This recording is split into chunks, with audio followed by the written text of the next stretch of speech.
Aha! Twitch has notified me of your livitude. That means it's working.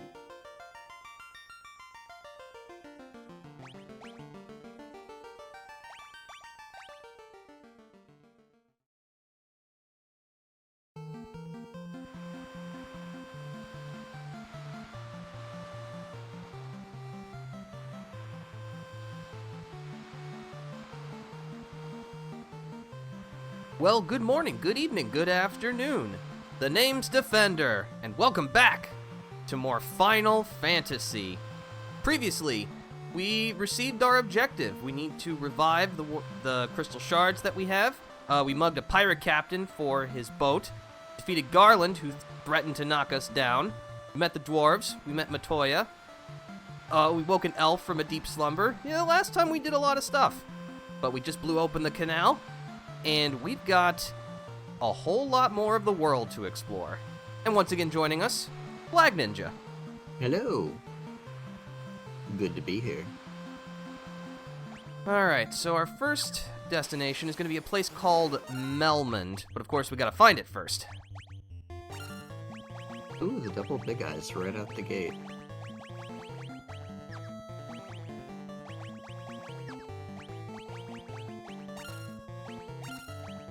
So yeah, how's everybody doing today on this Sunday morning? I hope everyone's doing quite well. Get to play board games later today. Ooh, those are always fun. Which ones are you playing? We don't know yet today, but could be any number of things. Could be Mansions of Madness. Could be Power Grid. Could be... I don't know.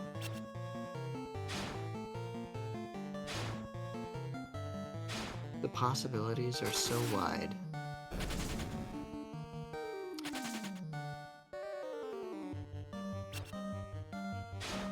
It fled. I was like, did you kill 3 of them with one hit? And I was like, no. They ran away. I mean, that's no problem for us. Let's see, I'm pretty sure this is not our destination. Or is it? We'll find out. Oh, so it is. Alright, that was closer than I remember it being. But yeah, this is Melmond, and it certainly has seen better days.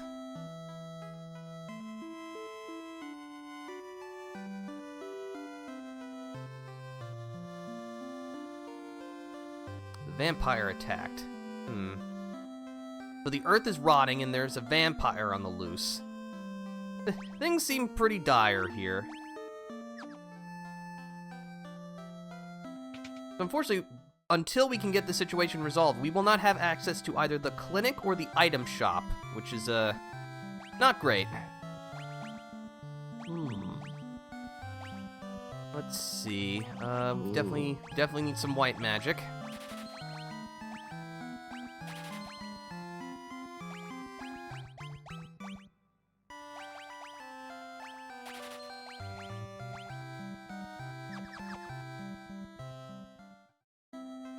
See what we have in the black magic store.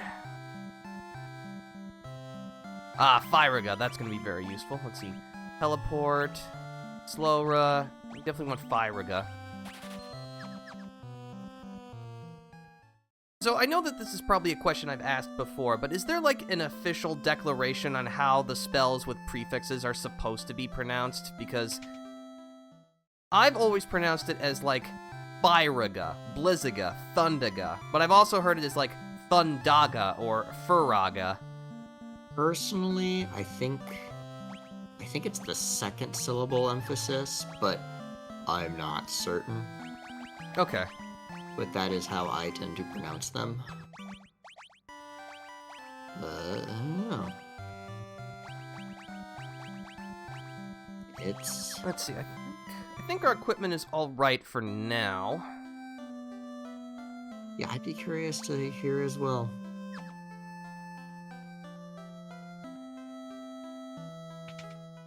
the second syllable emphasis just sounds more correct to me. I don't know why.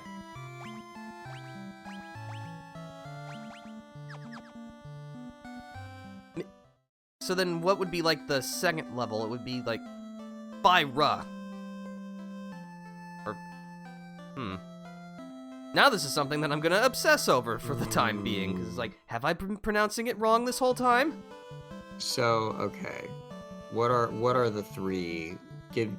I need to hear all of them together, right? Because I don't remember how the prefix changes. Or suffix, sorry. So let's see. The second level it ends in Ra. Third level ends in Ga. Fourth level ends in Ja.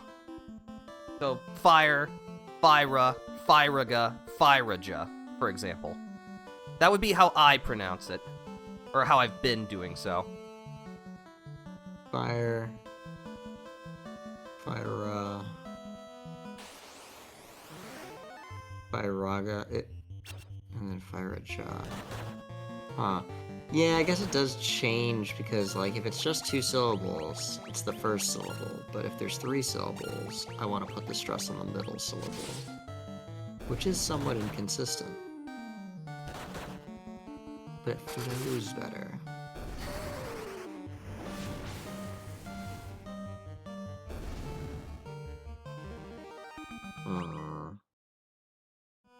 In the end, a true mystery.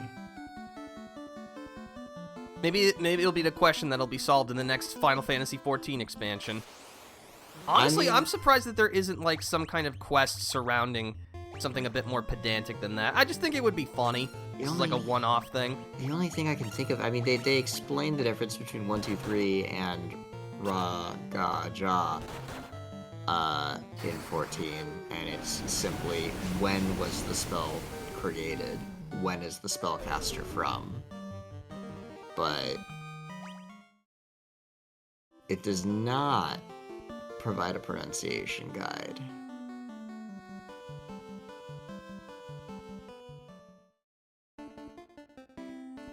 Okay, so this is the Giant's Cave. We won't be able to do anything here yet, but we can talk to this fellow.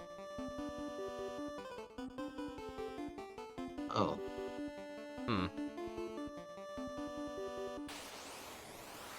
But we can fight some tarantulas. Spoder.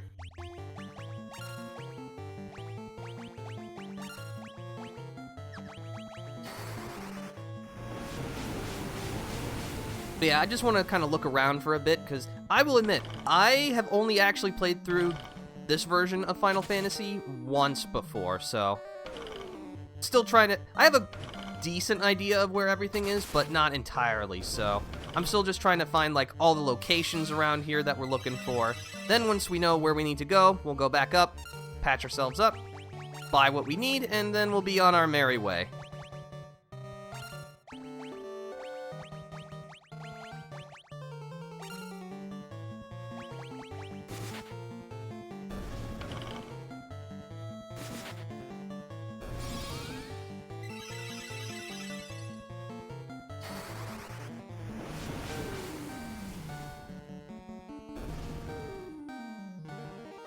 Nice.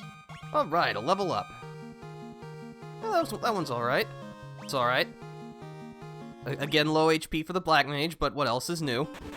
Oh yeah, I'm poisoned. I should probably rectify that.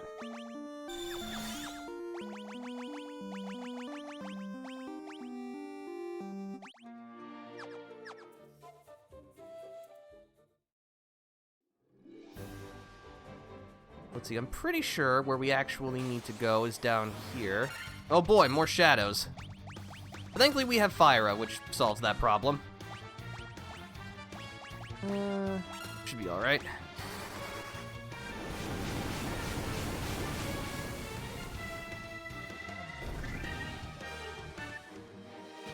Nice. Yeah. Speaking of board games, I went to a local place yesterday. They were having a gaming garage sale. I managed to pick myself up a couple of things. Got a copy of Metal Gear Solid 3 Snake Eater, and I picked myself up a little game in a tin called Mint Works, if you've heard of it before. Oh, I haven't. That sounds fun. Yeah, it's like a worker placement kind of game, but everything you need for it comes in a like a mint tin, like a tin of Altoids. Oh, so it's very portable. Yes. That's always fun. I have a few games that I kind of keep on me that are pretty portable, but always good to find more. Oh, it's just a lesser tiger. You know, no big deal. Nothing compared to, like, the real tigers. There are real tigers in the second expansion for 14. So you go to the far east, and there's jungles, and lo and behold, tigers. Interesting. Let's see. Yeah, I want to make my way back to town. We'll heal up, and then we'll go into the Cavern of Earth, which will be our next real big dungeon, and where, after a while, we will actually fight our first, like, super plot important boss. Oh, the little, like, evil knight guy? There's just a warm-up then. Yes. Everyone's pretty good, just use a heal. We're going back that way anyway. Yes, I guess the like Dark Elf King was just sort of a distraction then, huh? Yeah, he was basically just blocking the bridge to actually get to the rest of the adventure. Because originally, like the main guy behind the series, Hironobu Sakaguchi, said that he wanted to create a contrast to the other RPG series that started around this time and was first, Dragon Quest. That one was extremely traditional, but again, you know, it was released in 1986. Basically just getting the game to work on a Famicom was the whole point, so it makes sense that it was very traditional, but there are a lot of differences between, like, the story and the setting primarily. How do I want to handle this? I've only seen one of the Dragon Quest games, and I didn't pay super close attention to it. A friend was kind of playing through it in Discord. Do you remember which one it was? It was a remake or remaster of one of the older ones. I do not remember what number, unfortunately. Okay.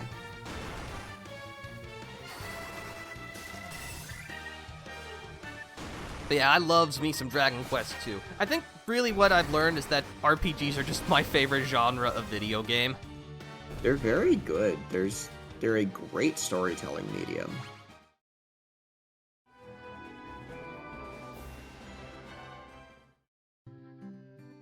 Alright, so we're back here. I ought to play more RPGs in general. I just tend to get bogged down in party optimization. Oh yeah, there's definitely a desire to like try and min-max things on occasion.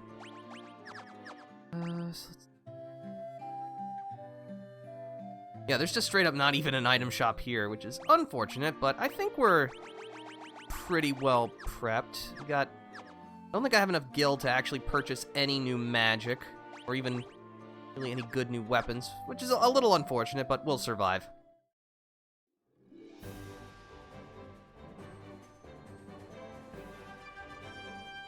What's an RPG series that you really want to try and get into? Honestly, the Witcher games. But yeah, I've heard really good things about those. They're on my list of I should play these at some point. But not yet. The time has never been right to pick them up.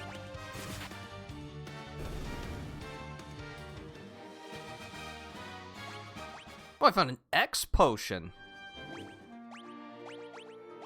Fully restores HP. Very nice. Ooh, that's handy. Stash that for later, and we will never use it because I am a terrible item hoarder in RPGs. Ah. I feel like I've gotten better at it as time has gone on, but I still always like to make sure I have a good stockpile available. It's better to have it and not need it than need it and not have it. But if you get to the end of the game without using it, then you lose, because you have wasted a resource. This is true. Alright. A Cavern of Earth. Ooh, oh, maze-like. Fun. Yes. So, probably the stairs down is where we want to go. So, we're just going to try and look for any treasure we can find.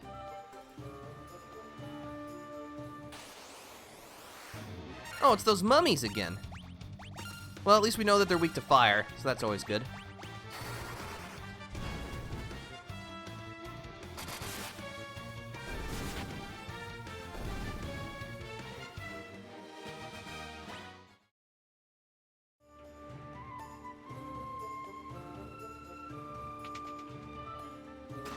Oh, good, monsters.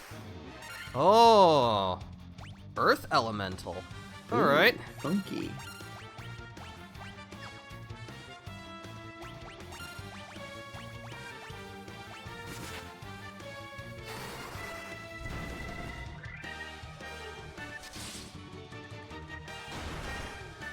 Okay, that hurt a lot. Oh, man. Looks like a for serious enemy.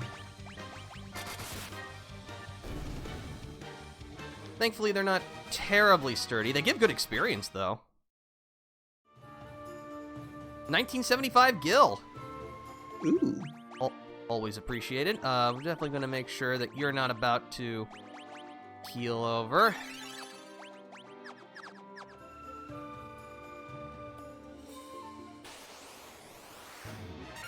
Oh, some anacondas. We saw them again in the marsh cave. I guess that was just trying to prepare us for what we were going to face in here. Evil Snack. Danger Noodle. Is Asuna in FF1? Yes, but it is a fairly high-level white spell. I think it's level 6. Pretty sure. Okay. We have not had the ability to purchase it yet.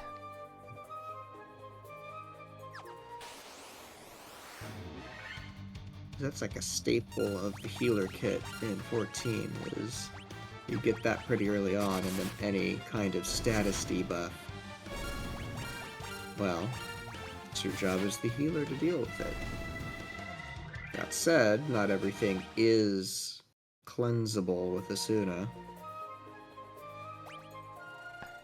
And I feel like opinions are divided on Asuna, because like some people are like, oh, you know, the healer has a mechanic that they get to do. Cool, like, oh, you have to Asuna the tank so that they don't die to Doom, or, oh, poisons, woo.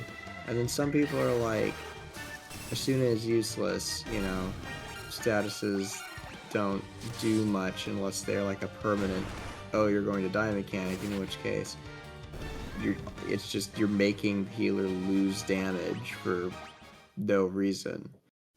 And, I don't know, I think they're interesting. There's fun stuff you can do with them.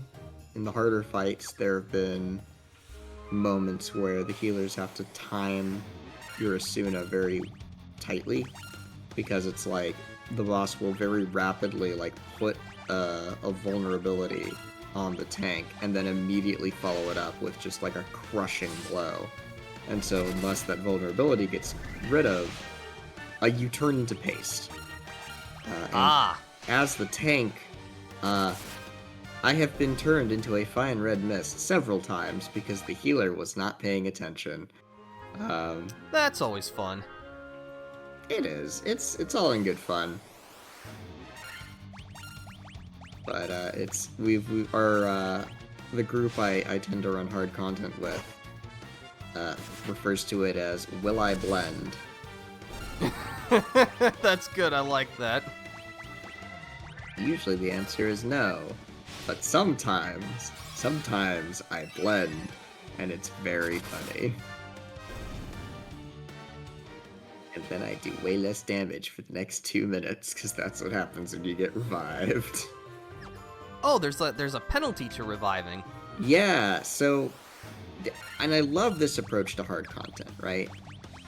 Uh, when you die and you get picked up, it's pretty easy to pick somebody up. And it's a fairly hefty mana cost on the healer, but, like, healers have a lot of tools to mitigate mana cost, so that's fine. But when you get picked up, you get a weakness debuff. So you can still be up and, like, doing the combat mechanics, but you're going to do 25% less damage until that wears off. So there's a, you know, it lets you practice the fight, even if you die. But to actually beat the fight, you need enough damage to sort of pass the did you do enough damage in a short enough time check. And so if you die too many times, you just will not be able to beat that check. But Okay. it lets you practice the fight even if you make an early mistake, which is good.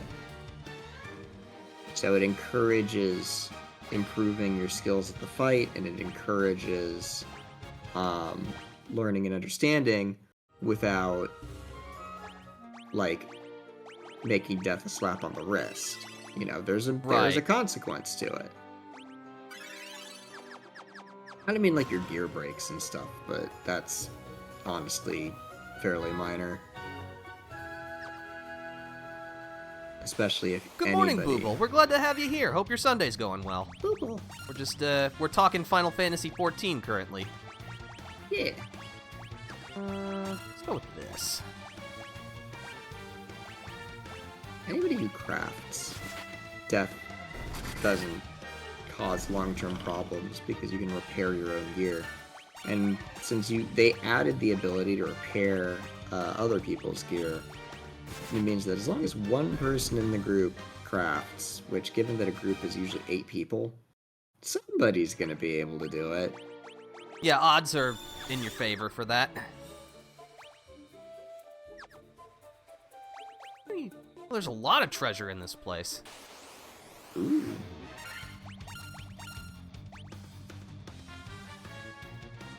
That's a very pink minotaur.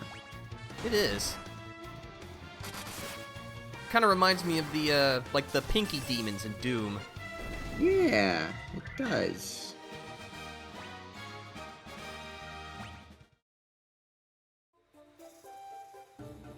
Speaking of which, I have still not played either of the new Doom remakes. Have you played either of them? Let's see, there's like Doom 2016 and Doom Eternal, I believe, are the two. That's correct. I have, I've played both. I am bad at fast-paced FPSs, as it turns out. But despite my lack of skill, they are still quite fun, and I think I improved a lot over the course of the campaign. I have beaten both. We always of love them. to see some self-improvement. They're very good, and I don't do the multiplayer because I simply vaporize. Because I'm playing against people that are just like, I've been playing stuff in the Quake engine for years, and I'm just like, I shoot gun. Gun go burr. Gun go burr.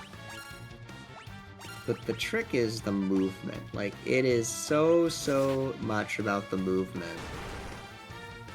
That, yeah, if you can aim, you know, that's important, but can you aim while you're flinging yourself through the air? And, like, the amount of control you have over your guy, Doom guy, in the air is phenomenal. And you have to make use of that to dodge, to just get around, like, corners in midair. There's, like... The movement is very fluid, and it's very fast. I just want to oversheaf. Yeah, he's very green. Seems like there's Maybe not he got a lot seasick. Huh. Maybe there's an underground river. not a lot of, like, big groups of enemies in here. It's mostly, like, single tough enemies, it seems. Yeah, it's a nice change of pace, I think, because it's definitely the groups that are the most dangerous enemy configurations.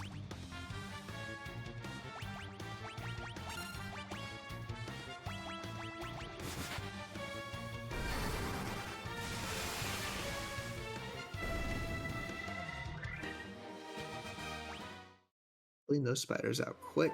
Nice. Yep.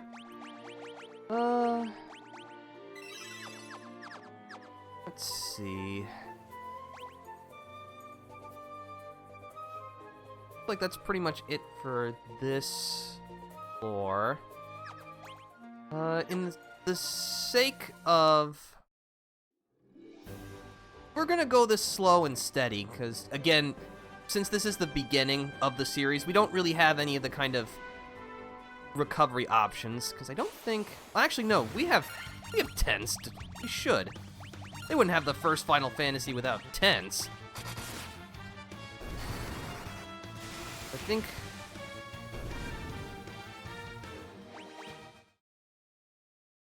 let's see.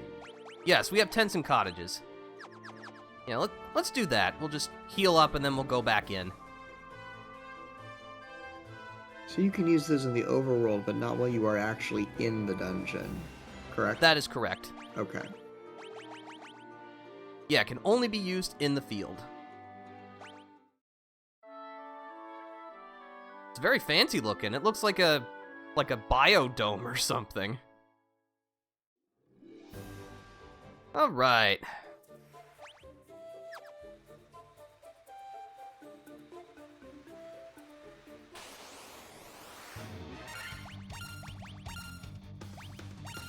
Danger, noodle.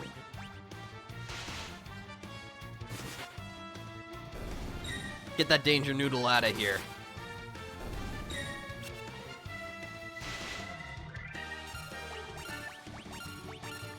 Have you ever handled a snake before? I feel like I have, under, you know, supervision of, like, somebody who knows what they're doing with, like, a... Yeah, I've held a snake before. Okay. It's been a long while, but they're fun. They're never still. They're always sort of moving.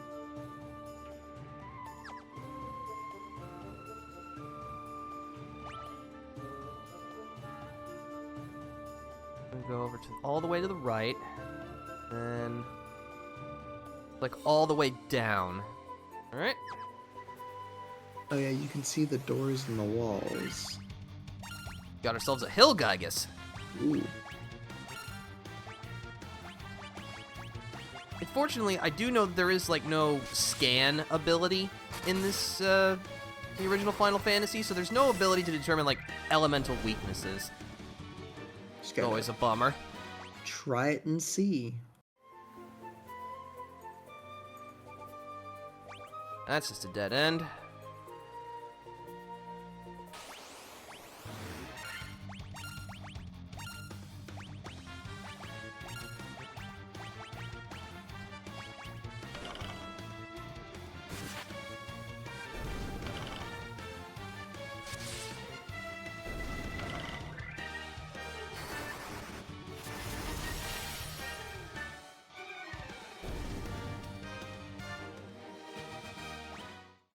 I have not handled a snake before, but I did get to pet a turtle.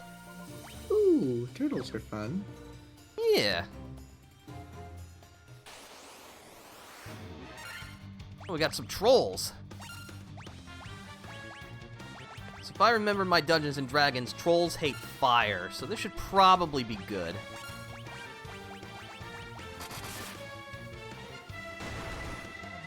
Okay, that hurt a lot.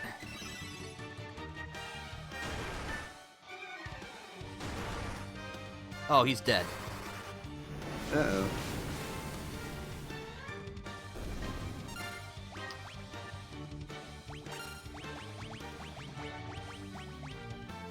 You have life, but I would like to save that for Lara.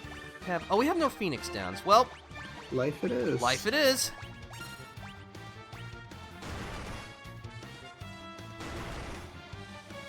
Yeah, alright, the trolls are kind of scary.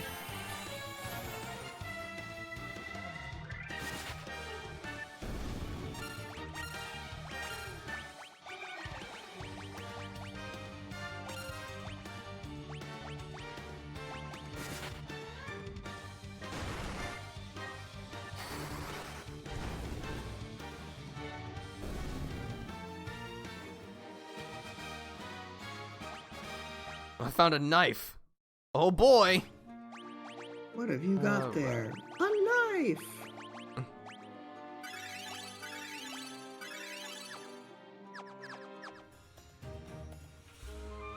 Alright, so what's behind this door? Ooh, lots of treasure. So how many of these have monsters? Coral sword. That. A sword that is effective against aquatic enemies. Alright. Effective against dragons.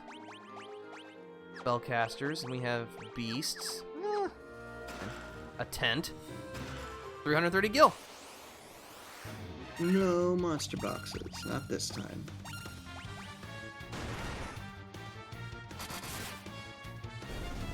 That wasn't even close. Get deleted, lol. Alright, so then we want to go all the way down. That's not the way there. That's okay.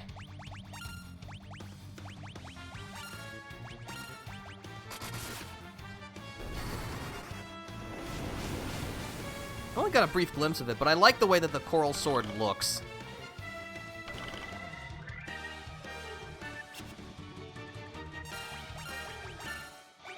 I could probably just double team this last one.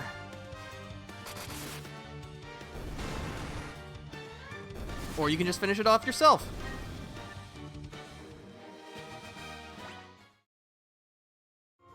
At least it feels like we're leveling up pretty quick, which is usually the thing that we like to see. It means that we're an appropriate level and, you know, we're gaining levels quickly. Oh, okay, here's the big group of enemies we were dreading. The dangerous danger noodles.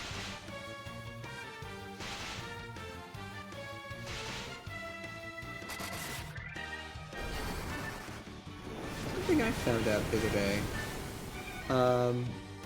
First of all, I know Toad is a spell at some point in Final Fantasy. Maybe not FF1, but, or if it is, we haven't seen it yet.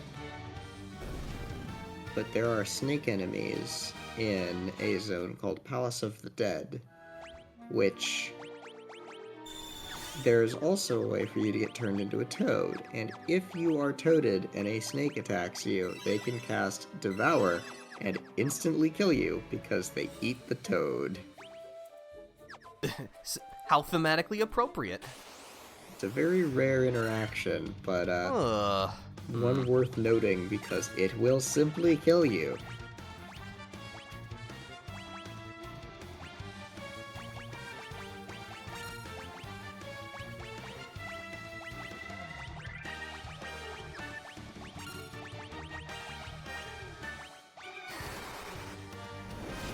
It's time to pull out the big guns. Ooh, nice. Need to make another 10-floor attempt at Palace of the Dead before I get too far out of practice. I'm trying to get to the bottom of it solo. Oh, that's a fun animation.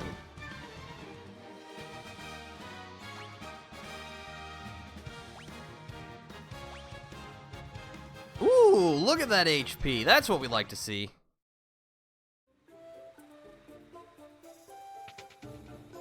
Ah, you're gonna stand in my way. All right, well, just let me heal up real quick. Real neighborly of you. All right. Oh, it's just another Earth Elemental. I am less than concerned.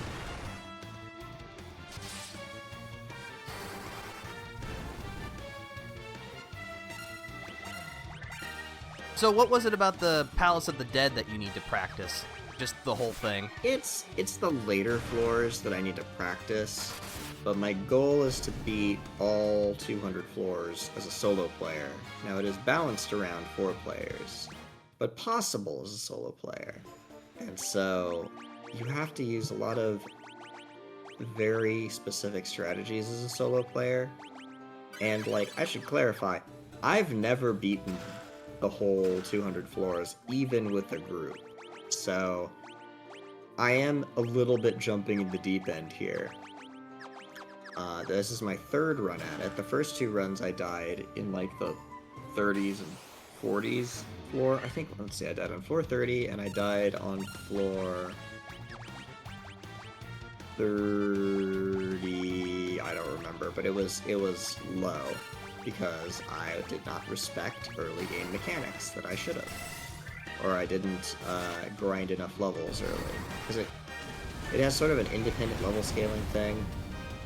So, but then I got through the middle floors pretty easily, and now there's no more level grinding to do. It's all just get to the end.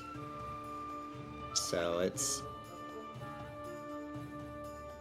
just need to get low enough to see stuff that I haven't before, and then it's a combination of luck and pre-planning to not die.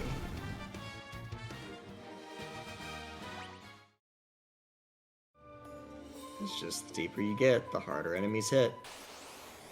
Yep.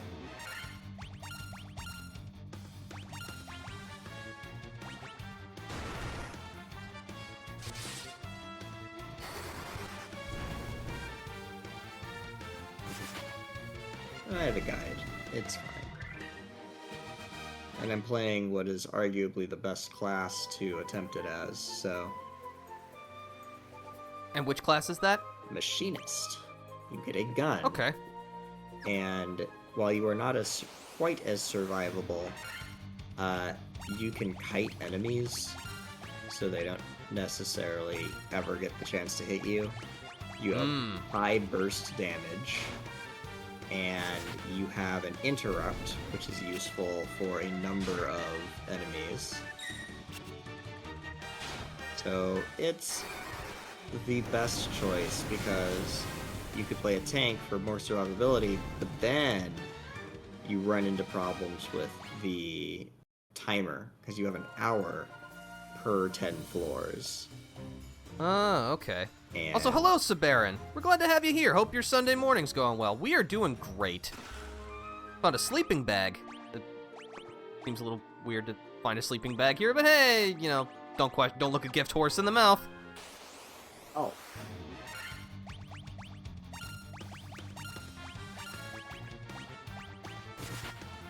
Machinist is the way to go.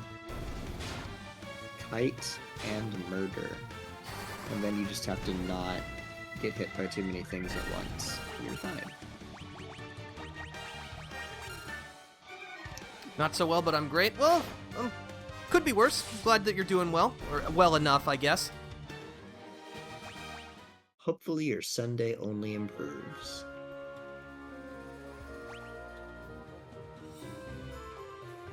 Right, so...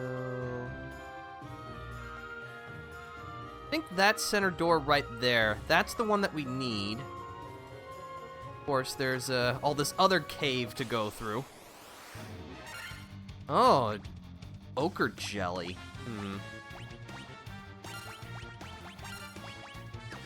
I'm gonna take a guess. You don't like blizzard magic.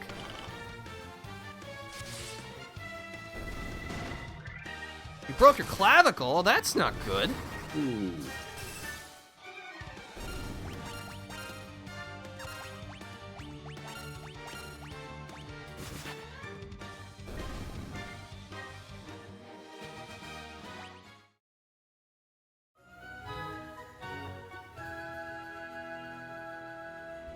Clavicle, I believe that's the sort of neck to shoulder connecty bone. Not a fun time. Hard to immobilize that without completely, immobilizing a lot of your It's not that bad? Well, that's good at least. Oh, he's dead again. Great. Yeah.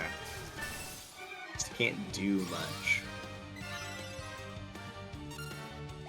About how long is it gonna take to heal, do you know?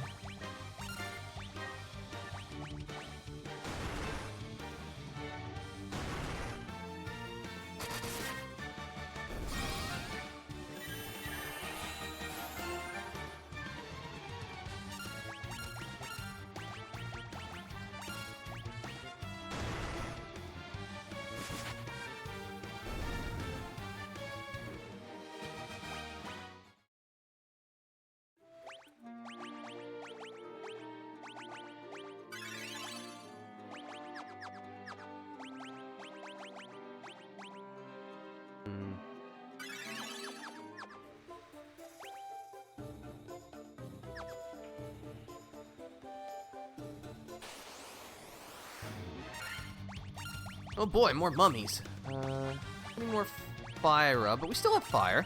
That's fine.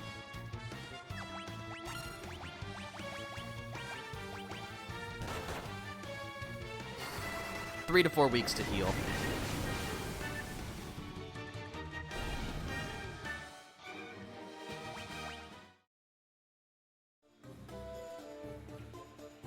What do we got in here? Well, I wish you a speedy Monsters! recovery.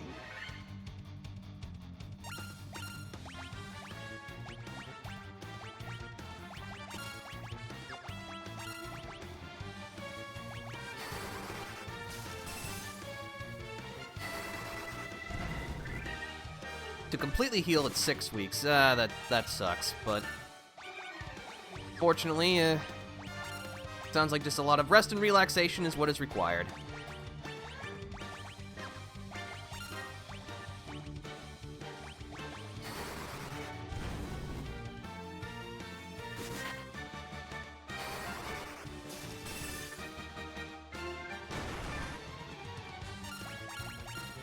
I think we can just go all out at this point. Yep.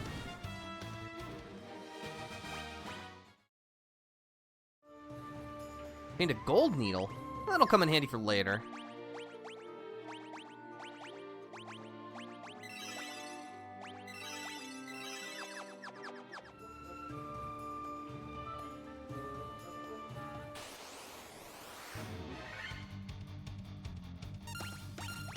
Given how catch-all Asuna is in FF14, the, like, individual status removal items, I mean, they do exist. They don't get used very much outside of certain niches, like Palace of the Dead, for one, the silence removal, echo drops. Because... How was our days? It's going really well. We just, as we mentioned previously, Flag is going to play some board games with his friends later on, and yesterday I went to a gaming garage sale at a local place nearby, picked myself up Metal Gear Solid 3 Snake Eater, and a little game called Mintworks, which comes in a little mint tin. It's very portable. And you eat Yeah, the well, pieces. I'd say our Sundays are going pretty well.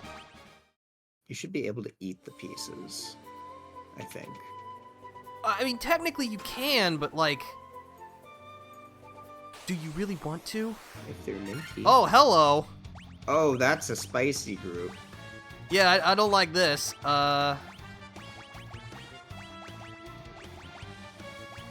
Okay. Just start swinging. You know what? You're going to cast Heal. Blizzara.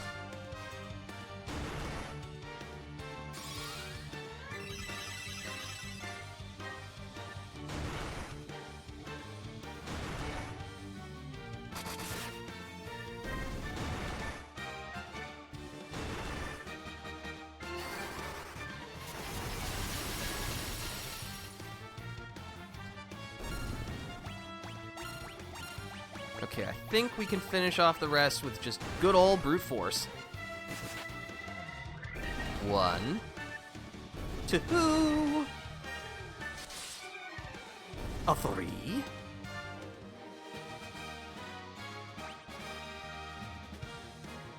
Surprisingly underwhelming level ups. That has to happen sometimes. It has to balance out. Sometimes you low roll.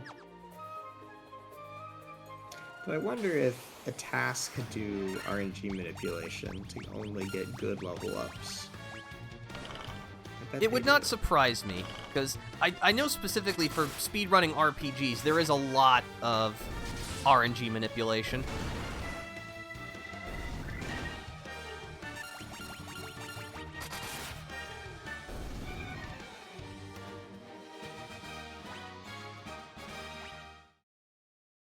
Well, at least the level ups are also giving our spellcasters more spell levels, which is good. You know, I'm just gonna leave you there. There is nothing of value in that room. You can keep guard in that room for all eternity.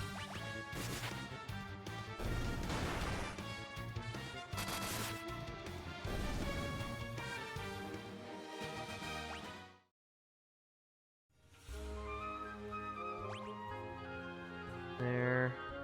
Went in there. There's just that door, and then the one we actually want. Oh, a cockatrice. I know these guys can inflict stone, so I want to dispatch them quickly. Petrify. Fine.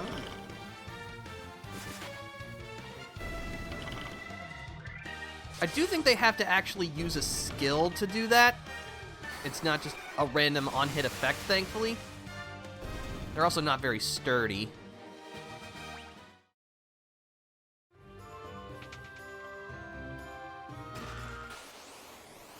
Oh. Oh, just one of these. Easy. Yeah, just a plain old earth elemental. Nothing to get too worked up over.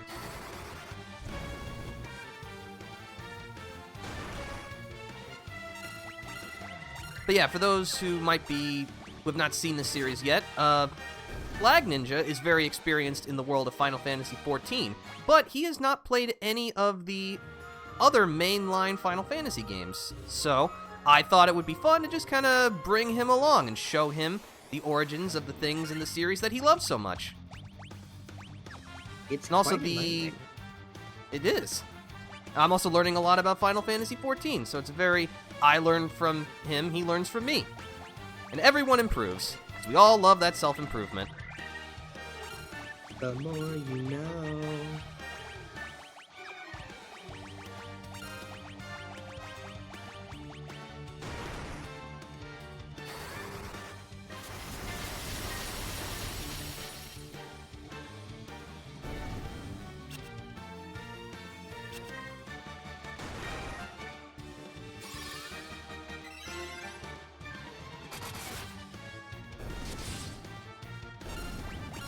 I know you've mentioned it before, like, in passing, but have you played Final Fantasy XI in any capacity? Because I know that's also an MMORPG, and it seems like you're also familiar with that game. I know a little bit about it because they're doing an FF11 like crossover event sort of deal coming up in the next expansion. I think it's the 24-man raid series. They're going to base it off of FF11 story. And so, in preparation, a large number of 14 players went and played through 11, just to sort of have more context for what this event is going to bring. I looked at the very old MMORPG mechanics and said no thank you, because it did not look like it had nearly as much of the quality of life. There's like a red bat. Never mind. I thought it was like chasing you because it was like down, down, down, but then it went the other way. That guy, right? Yeah. Yeah, they're just loitering in the cave because ambiance. I could only see his wing, and so he looked like he was all red. And I was like, whoa, that's weird. Let's see, is this game hard? Compared to like the original version of Final Fantasy, it's definitely much easier. It is an RPG, so, you do need to make sure you are leveling properly, but it's definitely the kind of game where you can grind past the hard parts if you get stuck. It's not punishingly difficult, especially with things like the quick save mechanic and all that, so No, I would say it's a reasonable challenge. Let's see, I think we're gonna have ourselves a fight.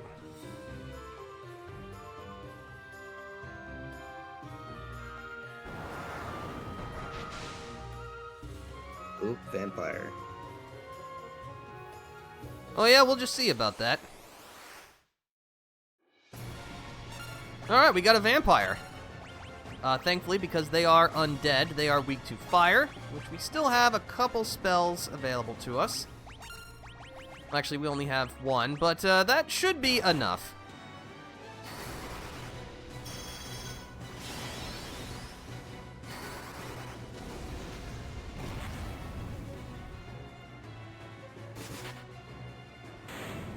Oh my god, one turn.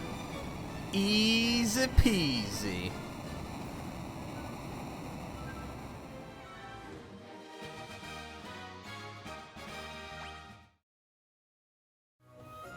Well, so much for him.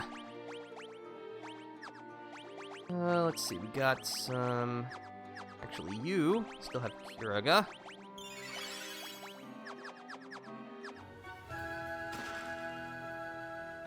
Obtained the Star Ruby.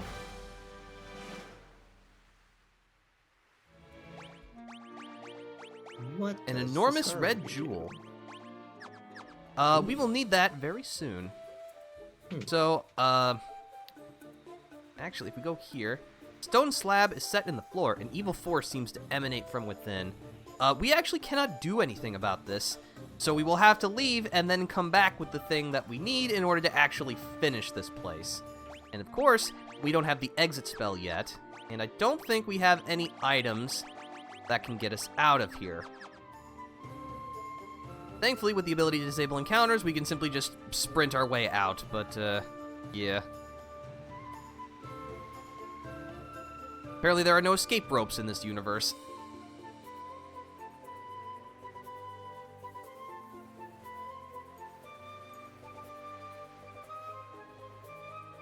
Isn't there a spell Got that, any? like, mimics the effect of escape rope eventually? Yes, that is the exit spell. Or I think it's called... Actually, no, we were able to purchase teleport, which takes us back to the previous floor, but it doesn't get us out, so... I believe it's a level 6 white magic spell that lets us do that. Did, however, make a ton of cash, so be able to upgrade ourselves very nicely.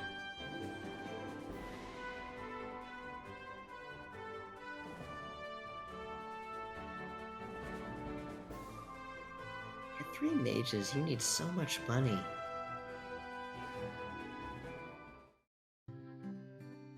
Yeah, I'm definitely glad that we moved from having to purchase magic in later games.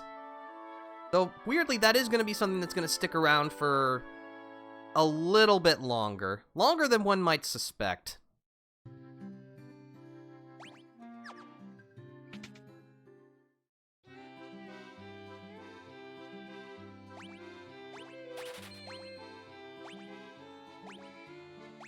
Unfortunately, Kiraga is the only white magic that the red mage can learn at this level, so that suits us just fine, though.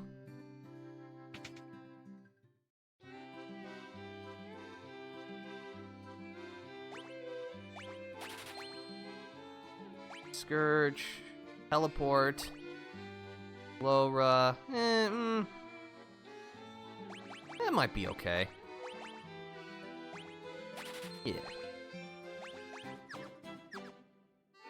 You think you'd get a discount for being the end of, like, you know, the heroes that are gonna save the world, but no. You would think so. But unfortunately, money is money. I feel like they'd be How does that inundated compare to with, what we- like, copycats, right? Like, oh yeah, I'm Yeah. definitely one of the Warriors of Light. You should give me the hero discount. Yes. No. That's actually not much of a damage upgrade, and, well, we get rid of our bonus damage effects against certain enemy types, so I think we're okay. Let's see, we should purchase some armor, though.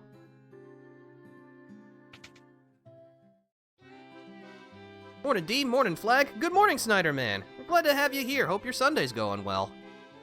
Oh. Why is it so expensive? Shopkeepers gotta eat. Yeah, but do you have to eat that much? Shopkeeper needs another steak dinner. Well, no, not that.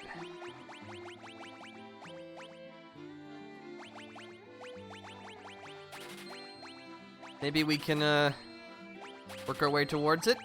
Maybe? Oh, just sell the knives that we got for 4 gil.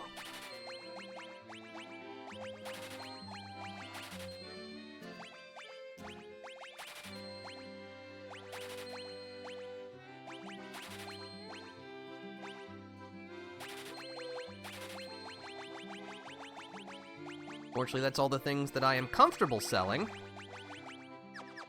I guess we'll just have to come back for the knight's armor later. Let's see. So yeah, with the star ruby in our possession, something something economy, something something inflation joke.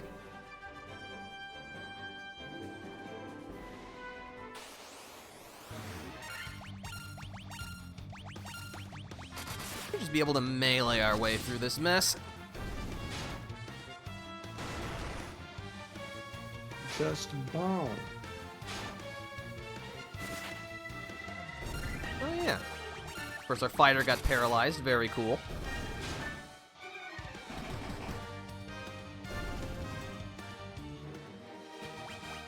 So yeah, now we're going to make our way over back to that cave where we stopped before.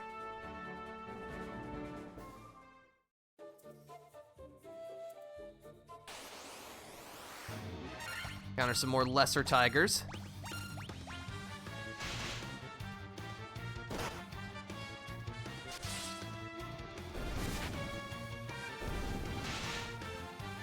Stop bullying the black mage. They've done nothing wrong. They know what they've done.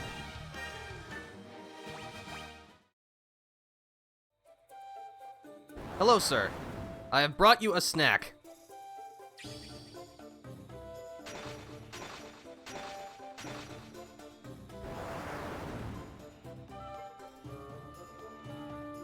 I'll take your word for it.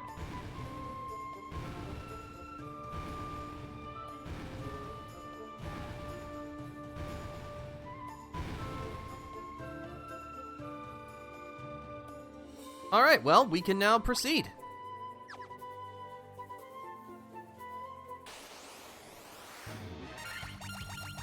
Oh, you're not even worth my time. There we go. That was easy enough.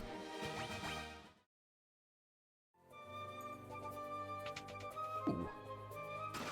A mithril helm. That's pretty good. It's not much of an improvement, but we'll take what we can get. 450 gil, 620 gil. A great axe. Not just a regular axe, it's a great axe. The accuracy does drop, but the damage boost is enough. I'm gonna give you the coral sword.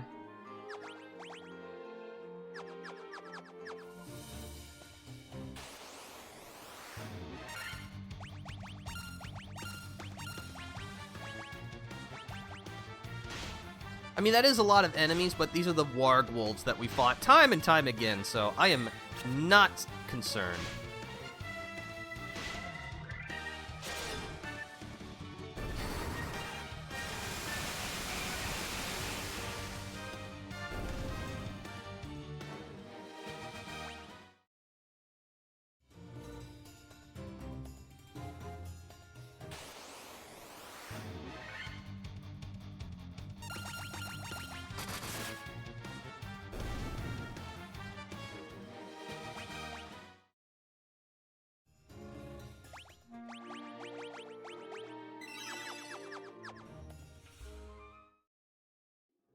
Alright, now we're over here.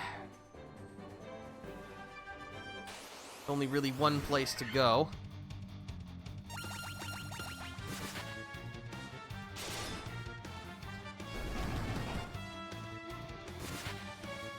Sure. Rarer. XD.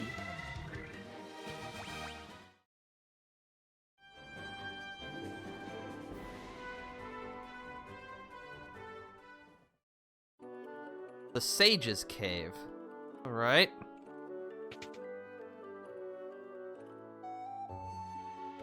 Of course, always have to check all of the pots, just to make sure there's not any free goodies lying inside. Hello, old timer.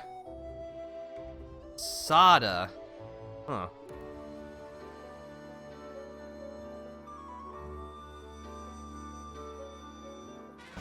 Obtained the Earth Rod. This will allow us to move that slab that stopped us before.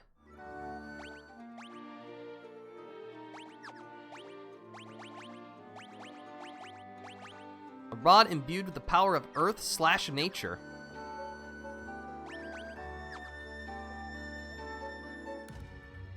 So I'm supposing that unlike the name Matoya, the name Sada doesn't have any special implications in 14.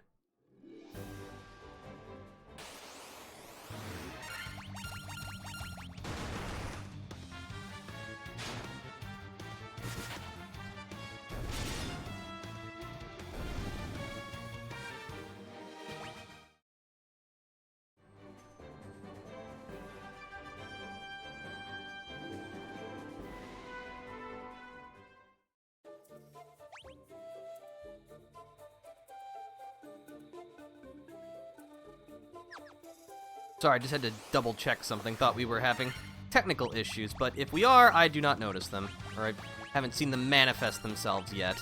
They're always there, good. always lurking. The specter of technical issues.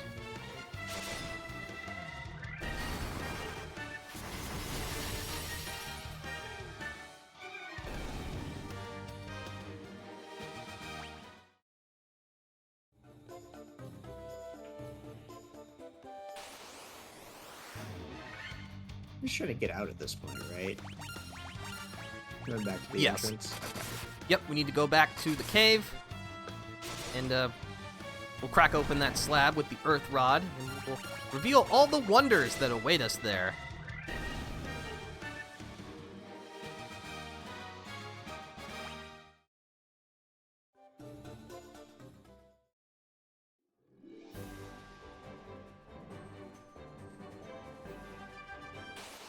But yeah, the original Final Fantasy, I'm surprised, given its age, does a pretty good job of guiding you where you need to go. I mean, even so far, there hasn't been very much confusion about what we need to do next.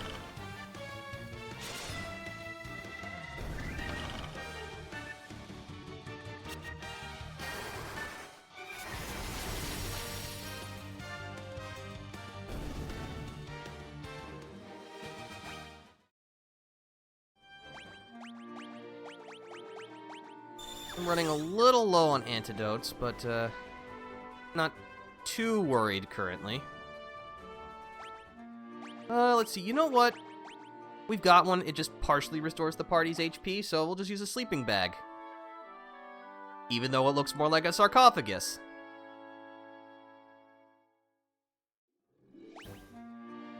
Alright.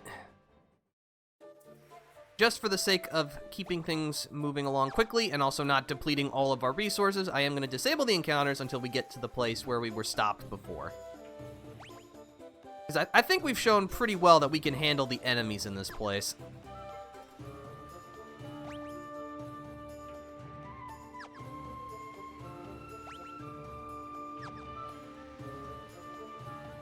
Also, if there's an NPC that's in your way, you can get them to move by just continuing to push in the direction you want to walk. Very nice, very convenient.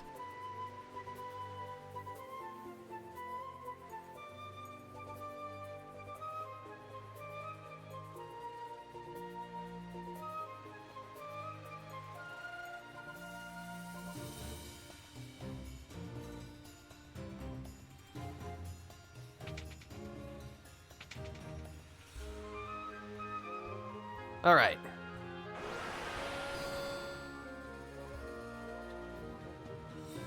Alright, and here we are even deep in the Cavern of Earth. Top left. Room over there. And a room above. Alright.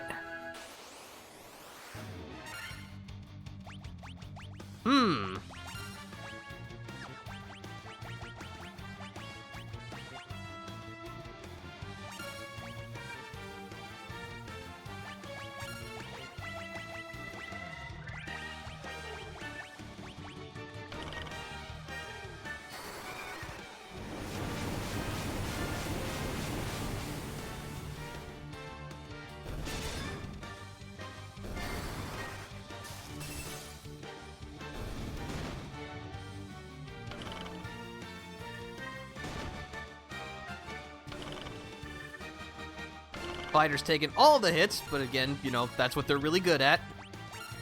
I think we should just be able to melee the rest of these guys. We've done enough damage with our spells.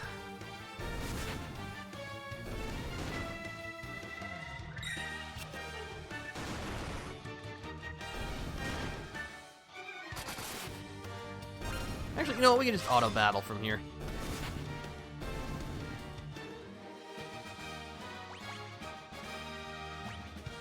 Ooh, that's a good level up. Let's go straight up still. More wraiths. Pretty sure their HP is very low, though. And we got a preemptive strike, so... yeah, I think this is a easy W for us.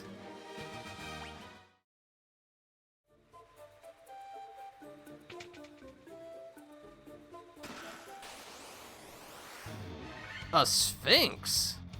Interesting. Not sure how you would fit a Sphinx in a box, but I won't question the logistics.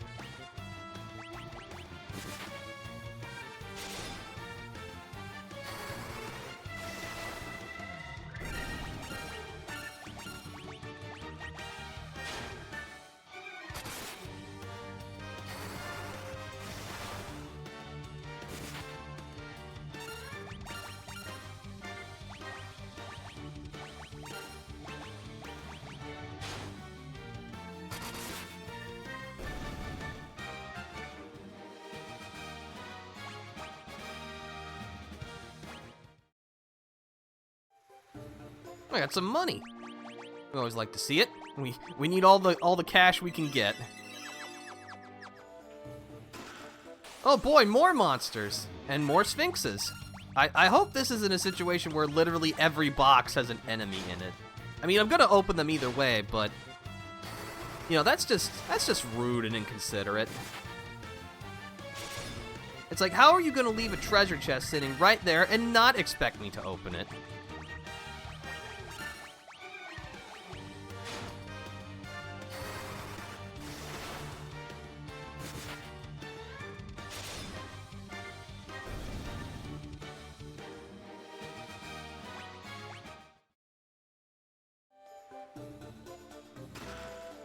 That one was just Gil.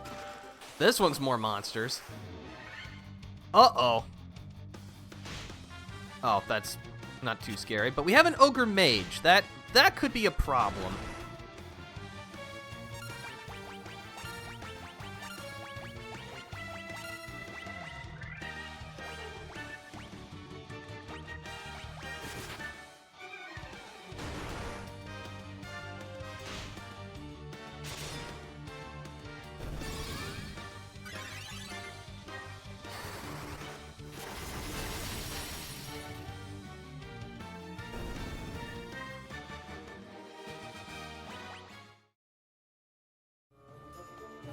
It's just a plain old staff. Yeah, it's just, there was a stick in the box. Great. Rock candy on a stick.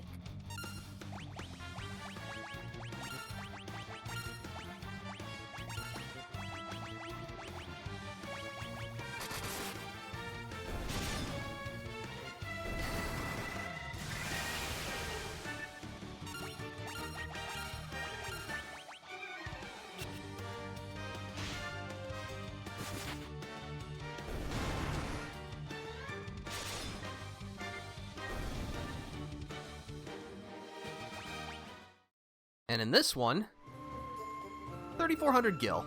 Alright. Let's see, we want to keep going... No, we want to make our way all the way to the bottom left corner. That's a rock.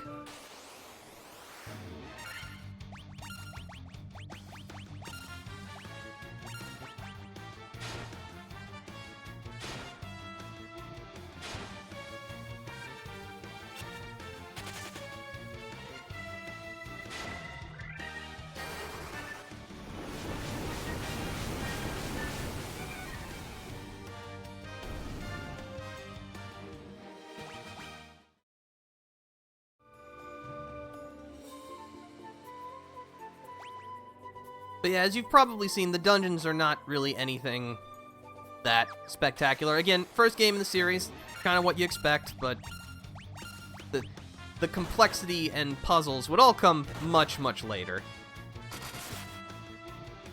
I really hate that I keep getting paralyzed. It's very obnoxious.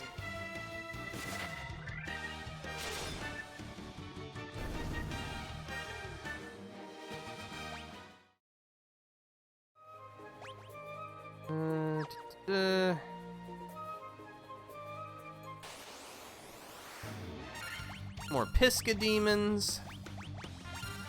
They still hit kind of hard, but no, I'm not as afraid of them as I was back in the Marsh Cave. You're much stronger now. And can take them out in a single swing, provided we get a crit.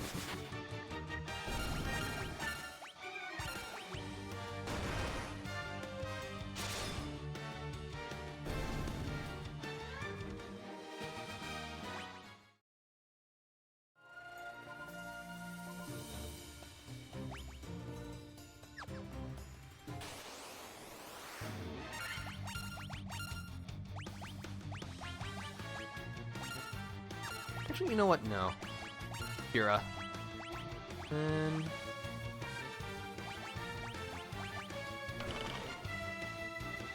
Ah, there's the stone! Okay, so they do just do it with a basic attack.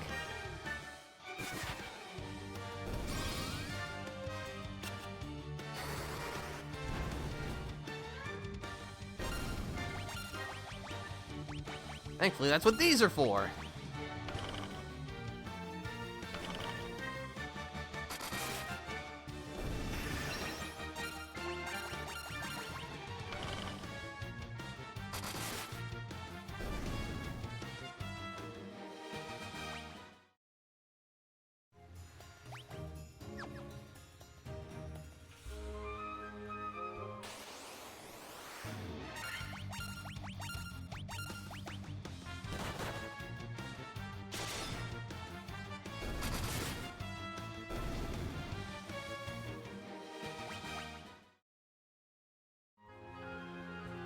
Alright, finally, what do we got in here? More monsters.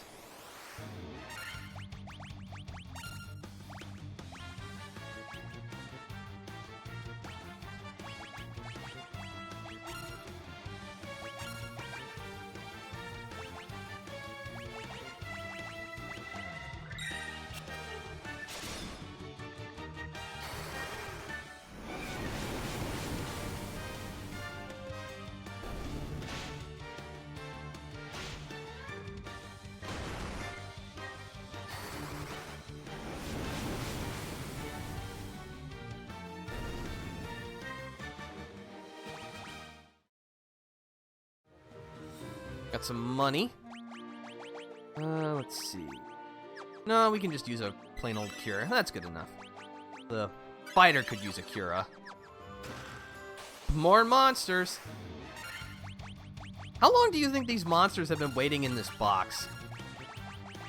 It feels like maybe this was supposed to be a surprise party gone horribly, horribly wrong.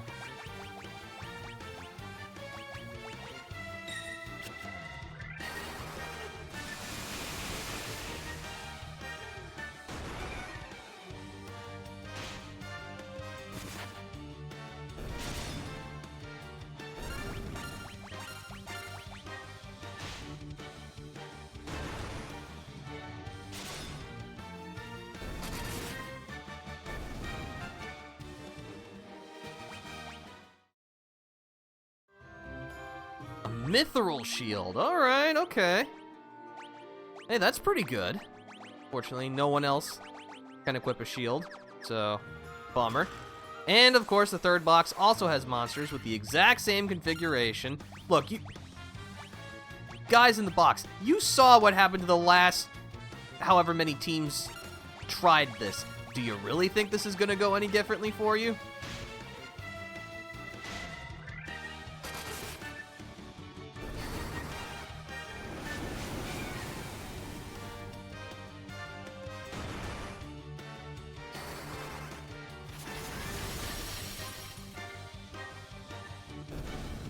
Alright, fantastic.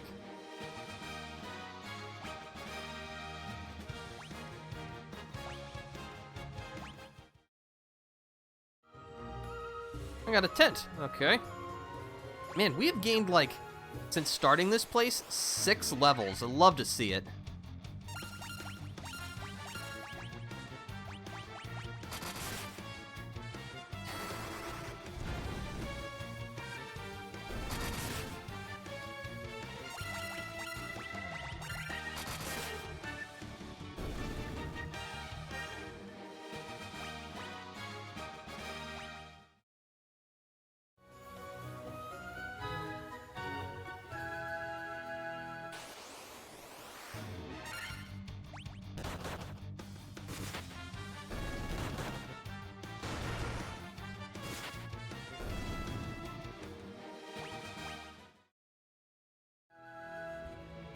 Alright, we're here at the staircase.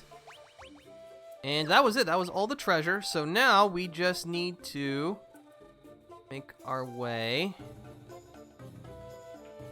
to the door.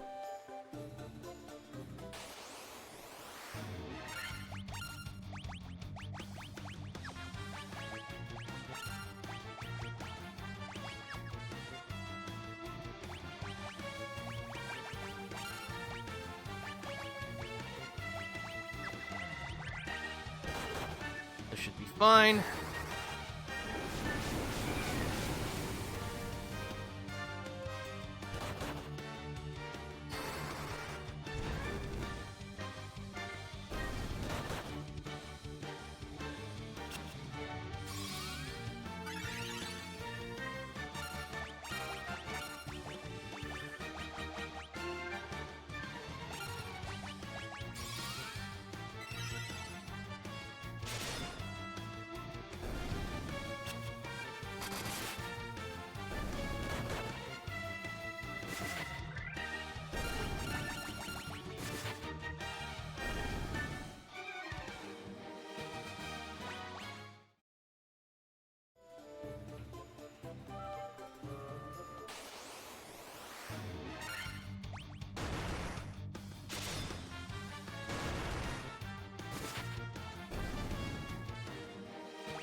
We're almost there.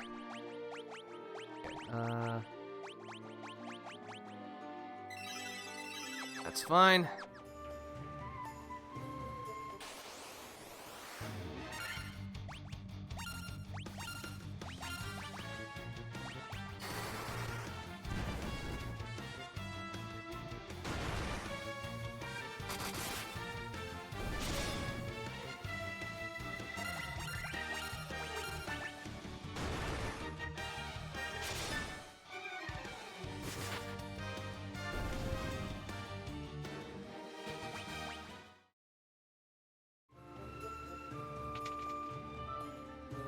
This looks kind of important.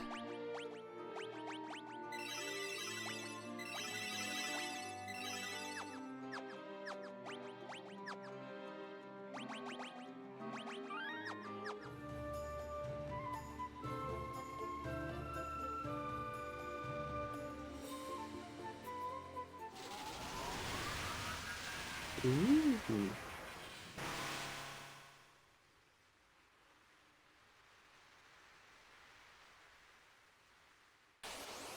Behold, the first elemental fiend, the Lich.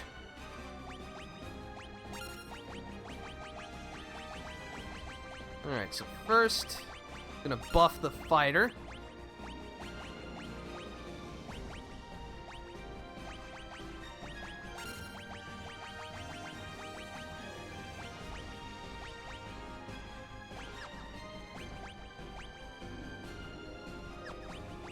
let's do it like this.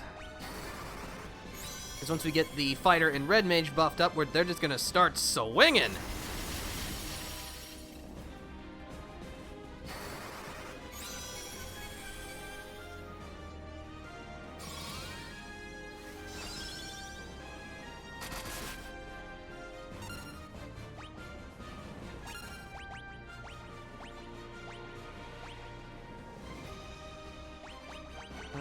Okay, temper. We'll use our Healara.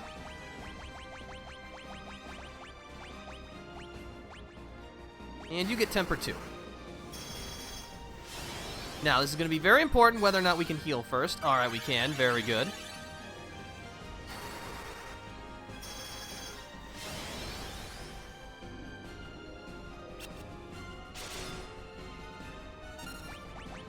Alright, I think we're ready to go to the races. So we'll just cast another Healara. And we'll just start blasting.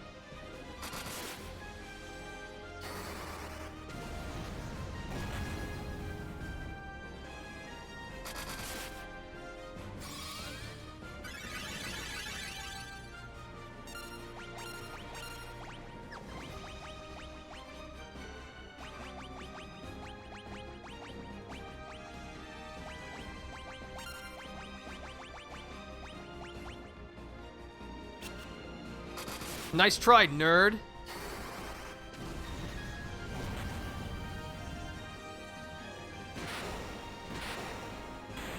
Ha!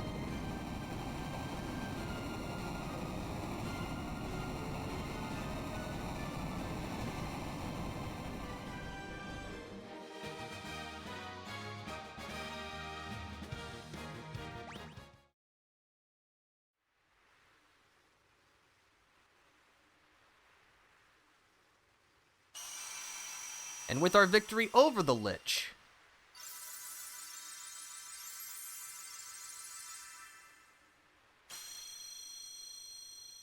we have restored the Earth Crystal.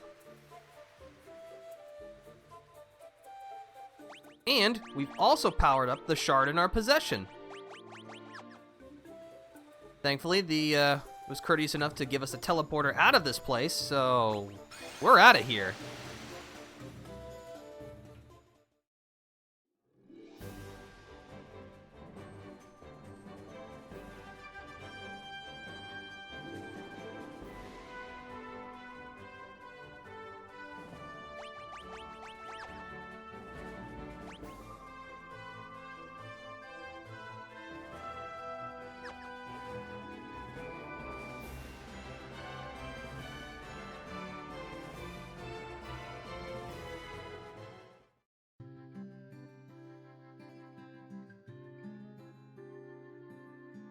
Alright, so while it might take them some time for the Earth to truly heal, at least it can begin healing. If we talk to the locals, maybe we'll be able to learn something. I was talking about Sada.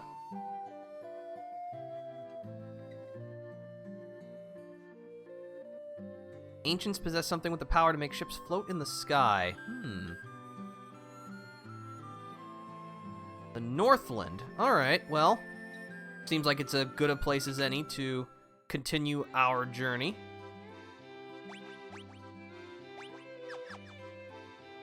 Now we can finally purchase that knight's armor. Heal up.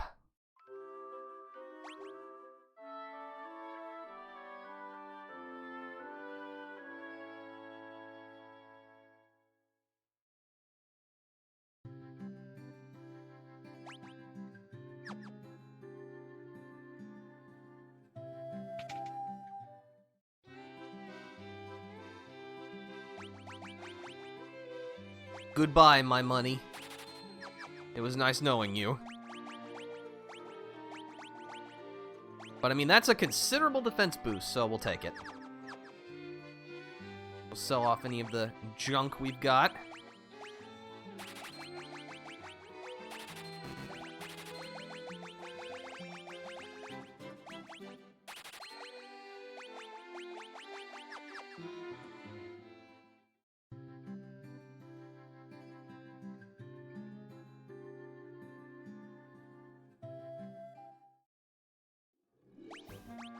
pretty sure we picked up all the magic that I care about for right now, or that we could even get. Actually, we have no level 4 white magic. Pretty sure we need to go back to Elfheim for that, so... Why don't we go ahead and do that real quick, just with our newfound wealth.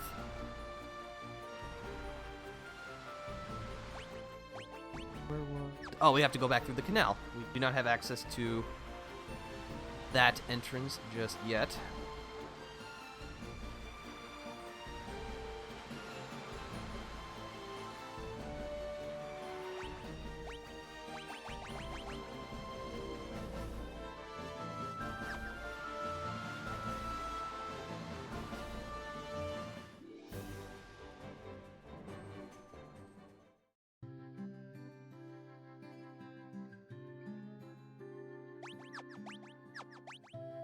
Yep, over there.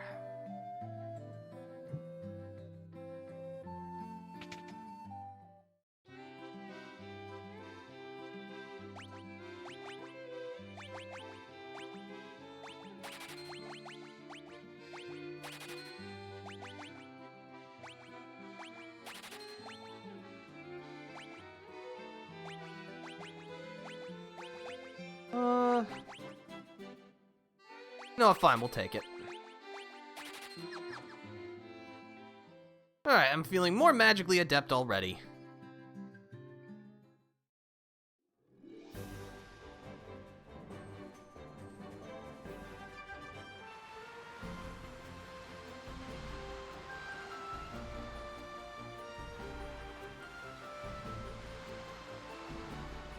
Alright, so that one villager mentioned something about, civilization to the north of here, so I think that's where we're gonna head. Oh, just some buccaneers. Pfft.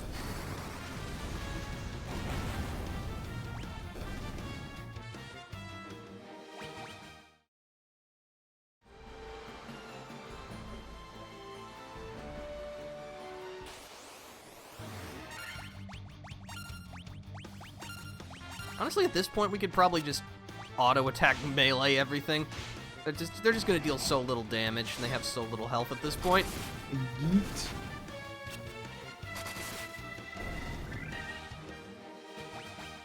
Yeah, this is going pretty smoothly.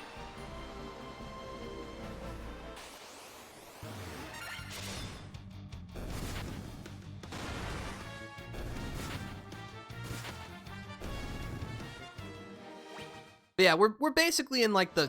Once you blast open the canal, you're essentially in like the... probably second third of the game. And this is where we're gonna not revive all of the crystals yet, but most of them.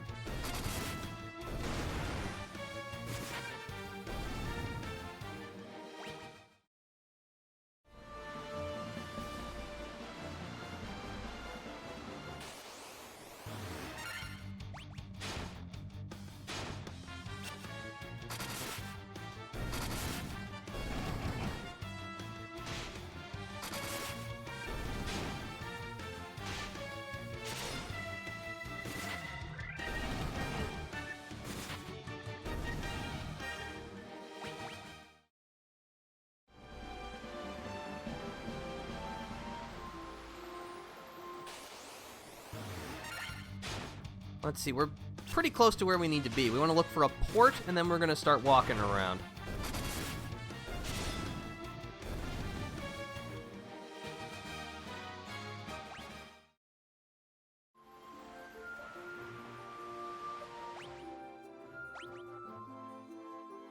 A northwestern continent. Yep. Let's see, we want to look for...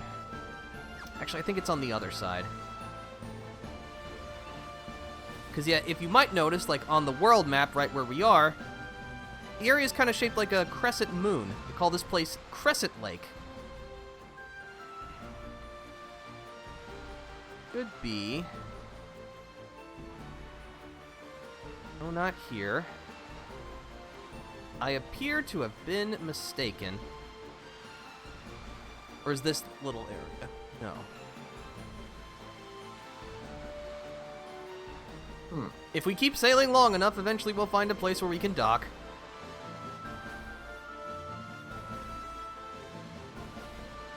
It looks like that entire continent is inaccessible.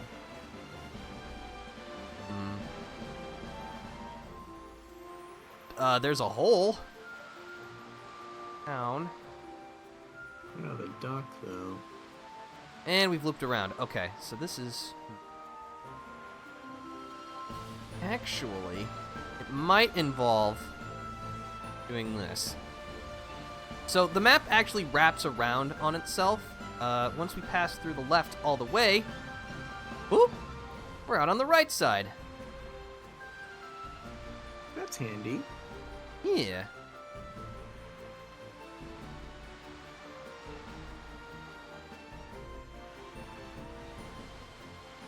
I knew I should have taken that left turn in Albuquerque.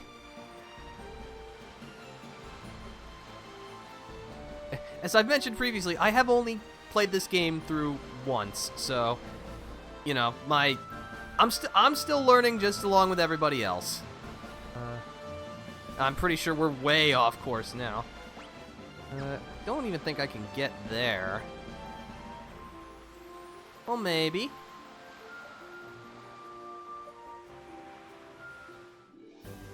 Huh. We're gonna test the locals real fast, see if we've stumbled into a place we should not be currently. Turning counters on, right? Yes. Okay. Oh, okay. If it's just tarantulas, then yeah, we can face these guys, no problem. Are these spiders indicative of the average difficulty? Yes. Excellent. Very good.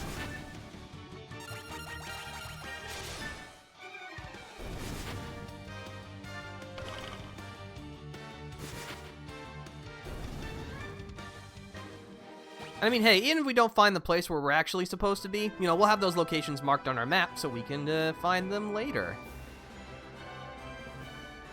Port over here, there's a town.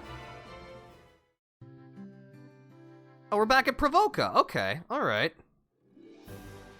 That's why the enemies are not very strong.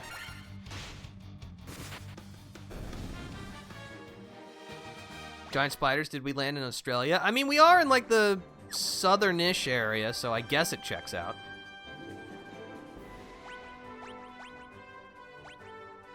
Ah, you know what? I'm guessing our location is probably in that bottom right corner. Because that looks like a crescent-shaped lake. Yes, indeed. Alright, so let's go over this way.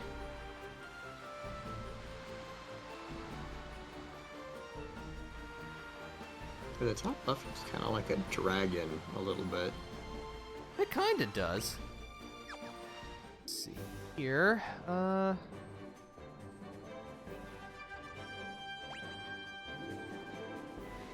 Over to there. That leads back to Provoca. Probably nothing of immediate value over here.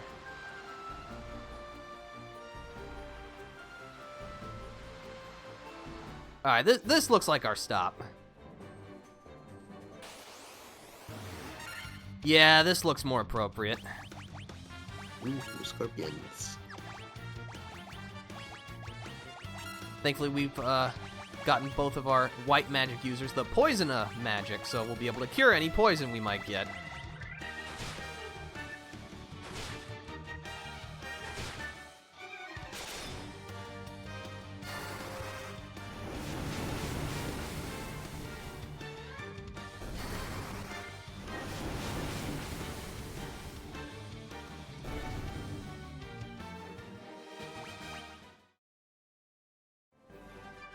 The difference in spell power between the red mage and the black mage is pretty stark at this point.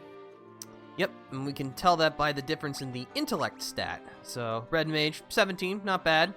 Black mage, 30. That's the power of specialization.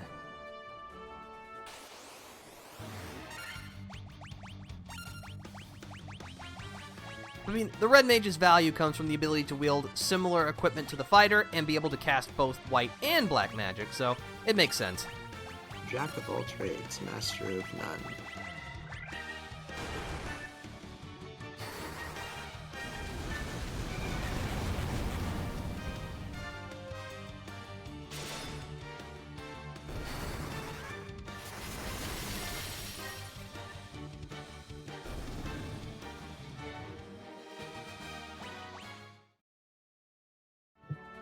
Actually, hold on.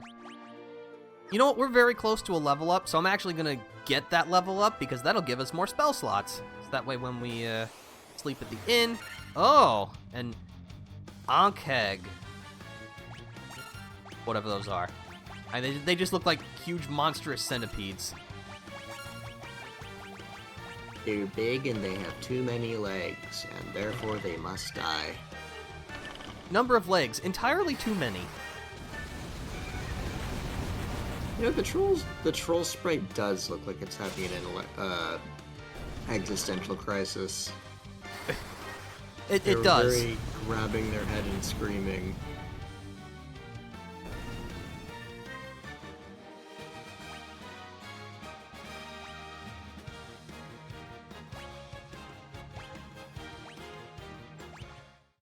Alright, now that we're at level... Oh, we got poison, but that's okay. That's what poison is for.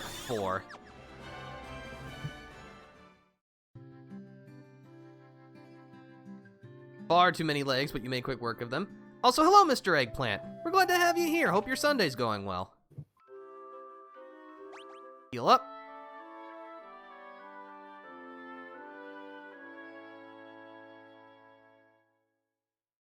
That kind of makes me think. Like, what living thing that we know of has the most legs? Because I'm like trying to think. Like, well, it has to be like a centipede or a millipede, but how many legs do they have? Have a lot.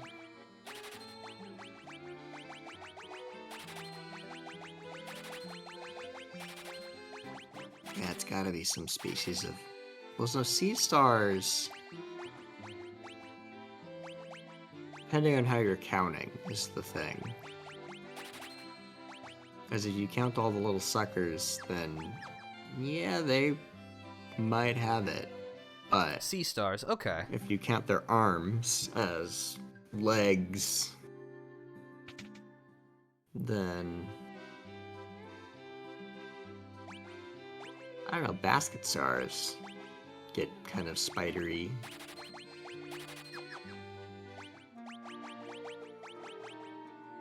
Finally, our red mage can equip a shield. This is a historic moment. You love defense. That'll do it. Millipede.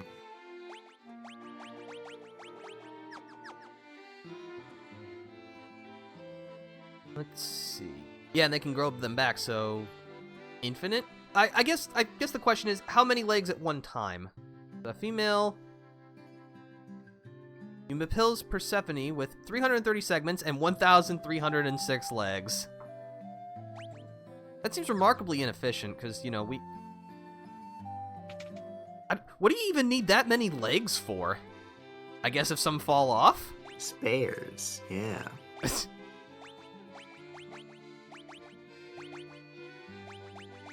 Let's see. The Mithril Axe has a little bit more damage, but is a little less accurate. But the Mithril Sword is an upgrade for both the Fighter and Red Mage. So you know what? We're just going to go with that.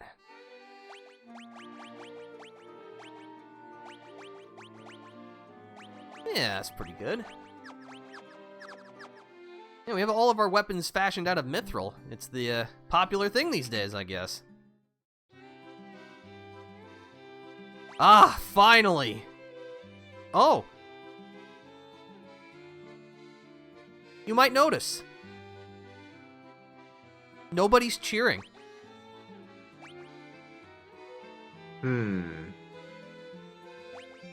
Nobody can learn it yet. Fascinating.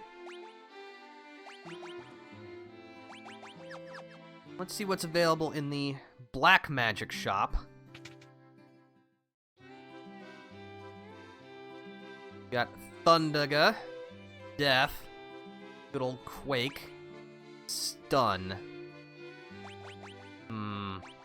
Again, wicked expensive. And we're also starting to get to the point where the red mage cannot learn pretty much any magic level past this, because, you know, they're not cheering for any of this. You know what? I think we're gonna take Thundaga. I wonder why the classification of the lightning magic has been called thunder this whole time, because lightning's the scary part. I mean, yes, thunder is loud, but lightning is the thing that kills you.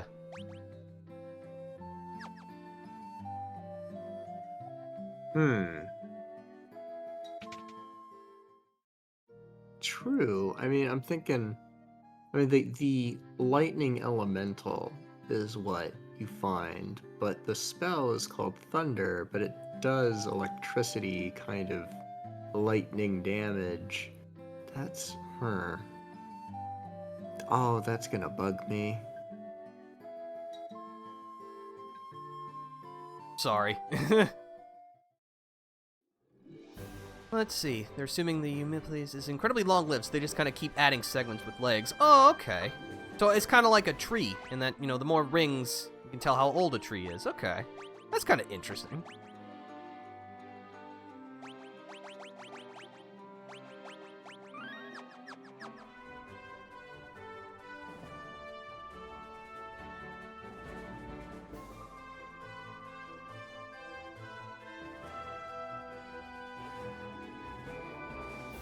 There's actually something we need to do here that we did not do yet. Keep... me?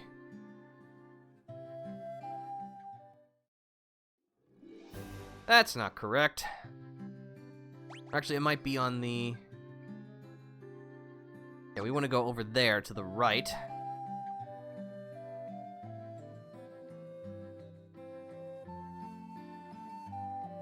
And behold, the creatively named Circle of Sages. Lucan, we've heard about you.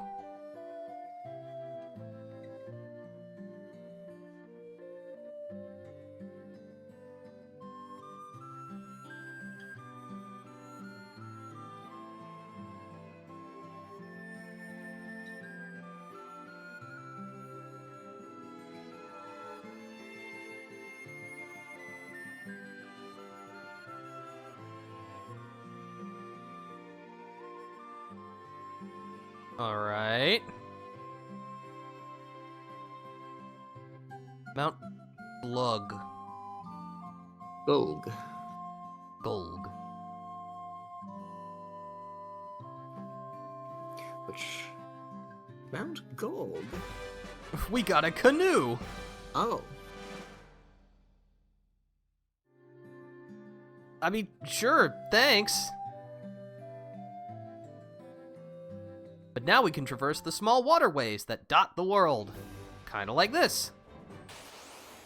And then immediately get into a fight. Piranhas. Oof.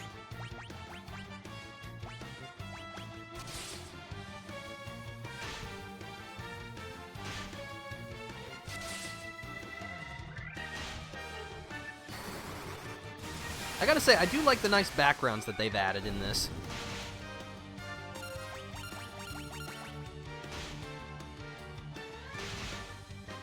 Oh, okay. They hit hard. Don't like that.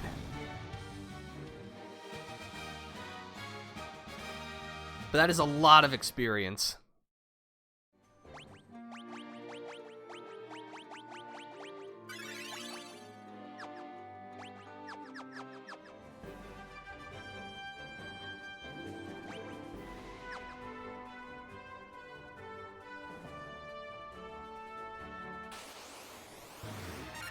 Oh boy, a Hydra! My favorite!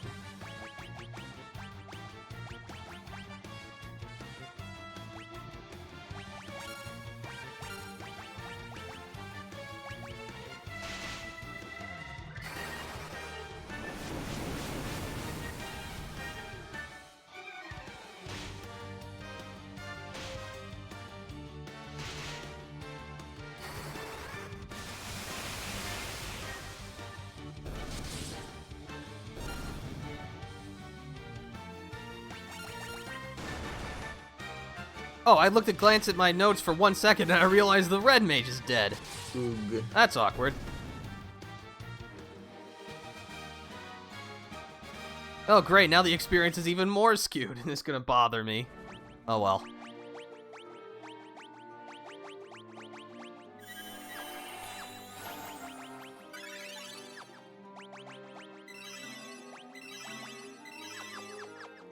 Alright, so the enemies around here are actually a little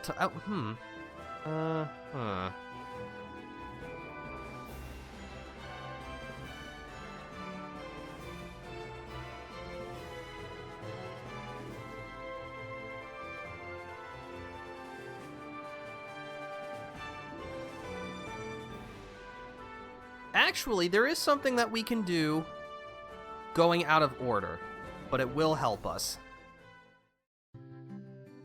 First, we're just going to patch ourselves up.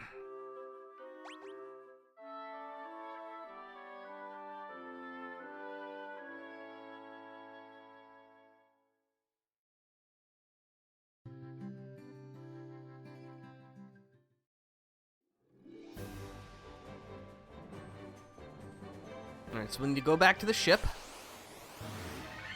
Ugh, you're an ugly-looking whatever you are. Oh, Ochus, those poison, I think.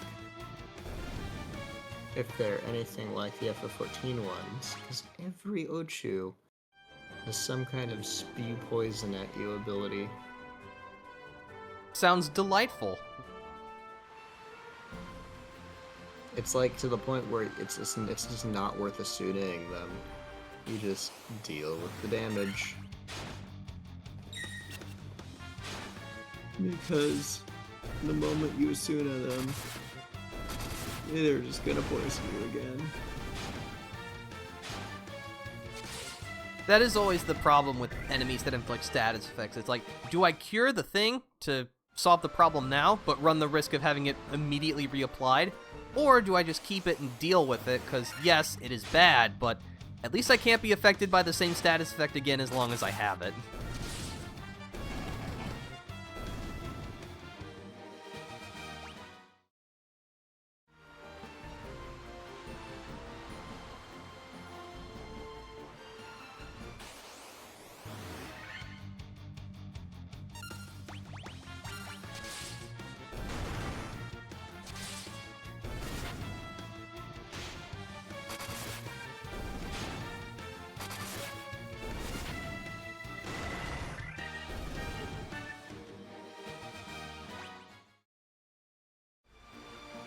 So the thing that we're trying to do here is actually never explicitly required, but it's going to help us tremendously. So we're going to do it. First I have to remember how to get there. Because yeah, what we're doing, this is pretty much like the only true optional thing in this game. But it is very much worth doing.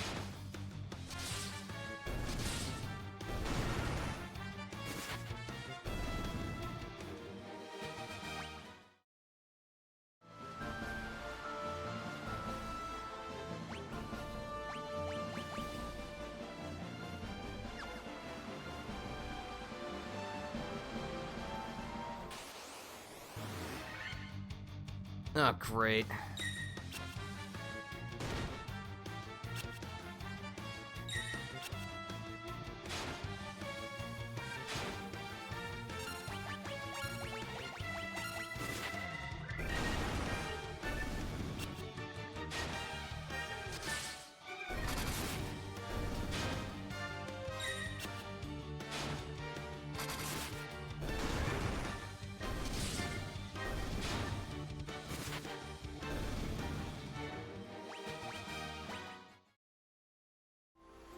You know what? These enemies aren't even really worth it.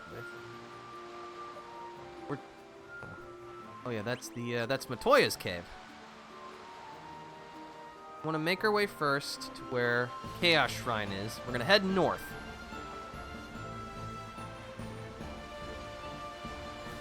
Our end place is like a...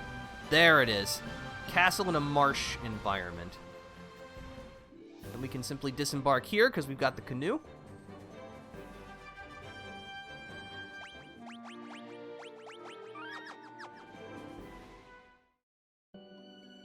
The Citadel of Trials. It's fun. We have the crown from the Marsh Cave.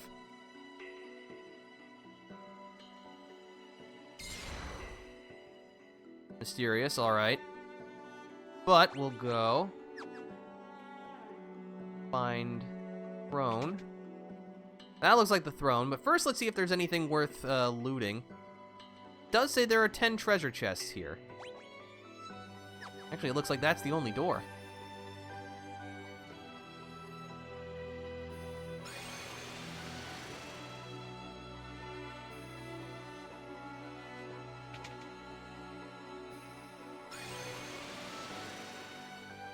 So who's ready for a teleporter maze?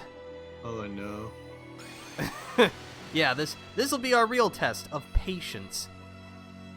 Have to make sure we choose the correct one so that we can get to where we need to go. That was a poor choice.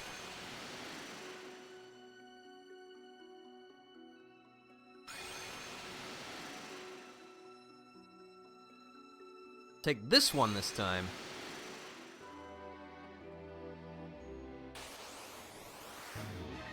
Ah, dragon zombies. Very fun. Thankfully, like most undead things, nothing some fire magic can't solve.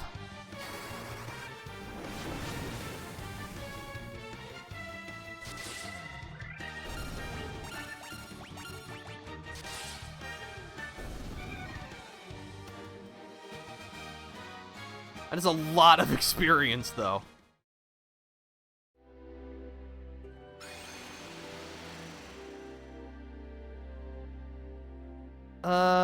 Another choice. Well, it was down last time. But of course, Gambler's Fallacy, that has no indication of which one will be the correct one this time. But you know what? I'm feeling lucky. We're gonna go down.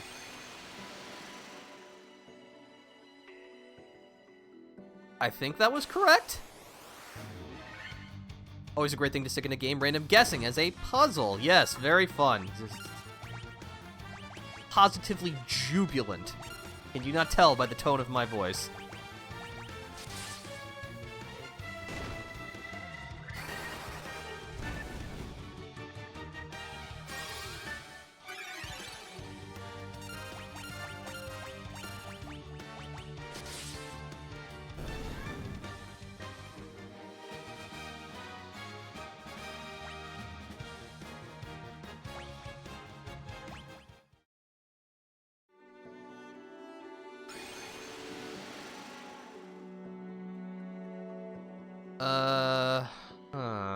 Okay.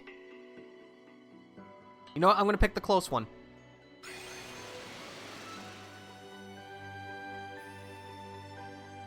I think that was right. Well, there's a door. Oh, a mind flayer. Ooh.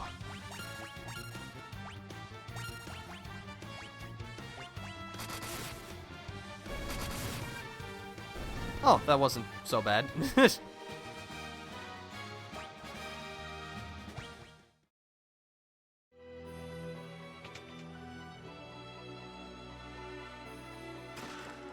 Oh, it's just a potion. Well, yeah, I'll take it. Oh, what is this? We have 4 teleporters we can choose from. Uh-oh. Okay. So just from a logical perspective, we should choose the far one first. Because even if that's not the correct one, that minimizes the distance we have to walk each time we come back, so...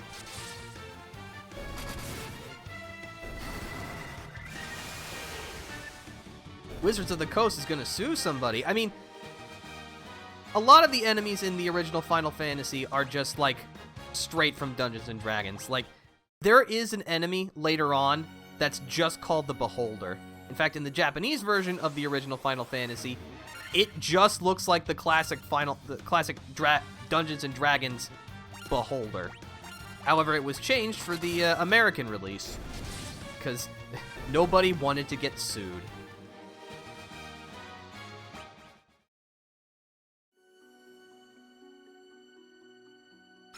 Alright, take me to wherever you'll lead. I chose poorly. Alright. Cool.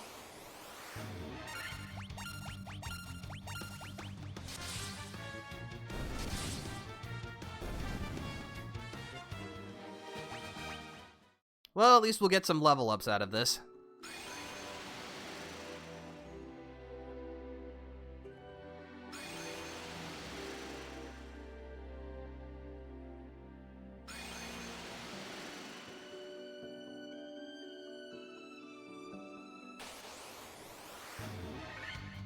Ah, Rakshasas!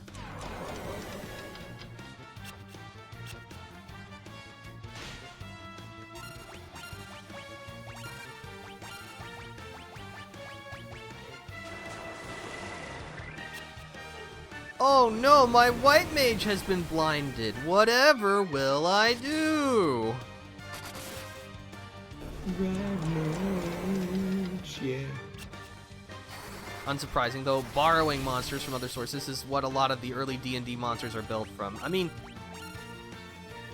if we're being honest with ourselves, most things are just stolen from other things. But hey, you know, it's the process that's worked for thousands of years. It's not going to change anytime soon.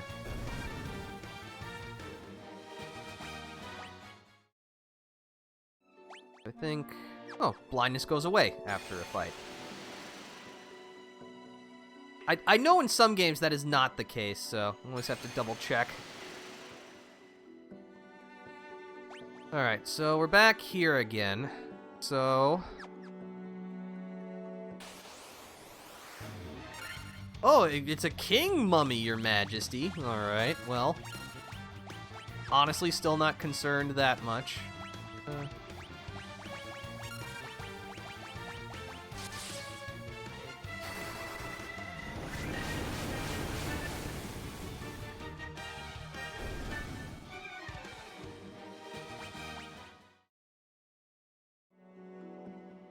Alright, so the farthest one is this one straight ahead.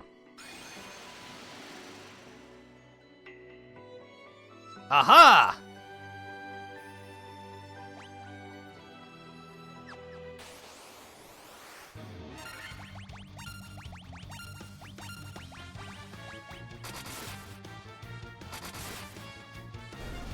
Let's see. The Rust Monster, Butlet, Owlbear, and a few others were literally just from a bag of Chinese plastic monsters. Oh, fascinating.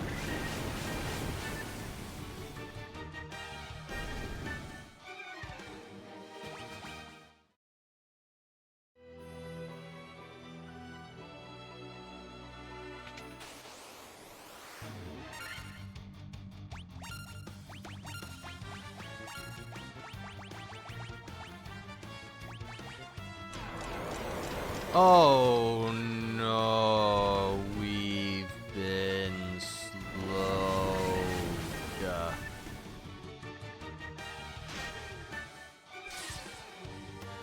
One hit. Oy.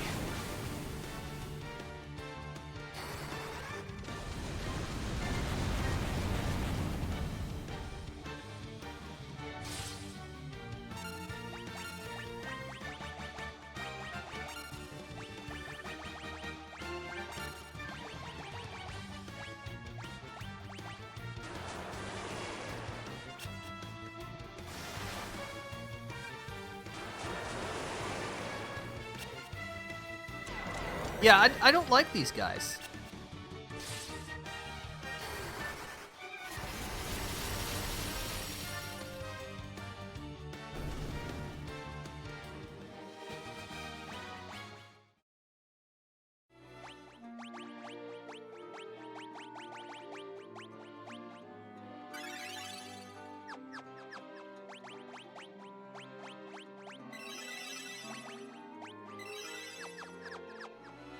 Alright, well, looks like you're gonna stand in our way, so we're gonna get you out of our way.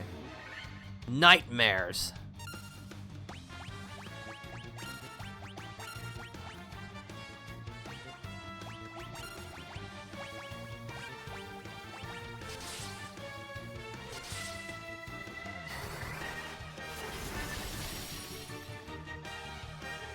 Oh, they don't like ice. Okay, that's good to know. Alright, what's in the box? A healing staff. Staff that casts heal when used as an item. Ooh, that's very good. Not good as a weapon, kind of makes sense, but the ability to just get healing? I'm alright with this.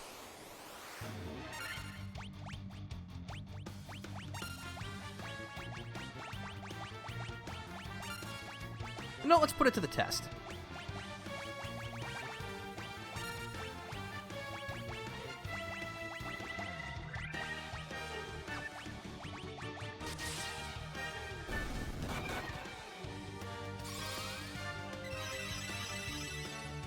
Hey, that's pretty good. I'm all about that.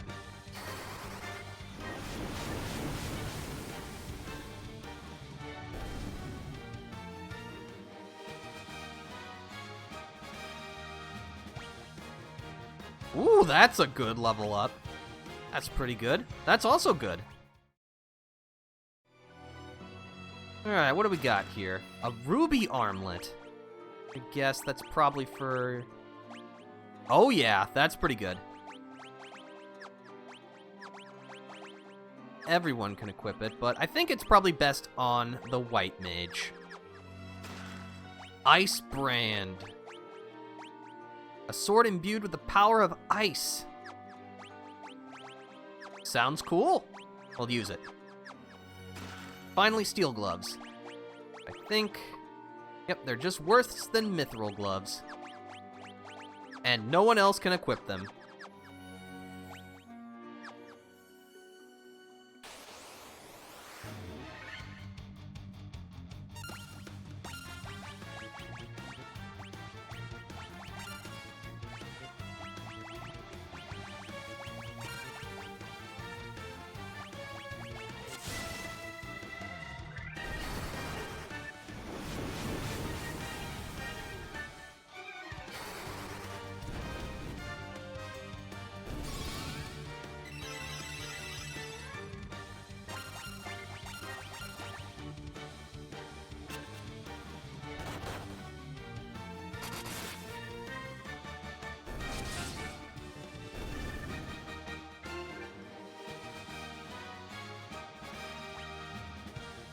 That's an okay level up. You finally broke the 200 HP threshold, Dest.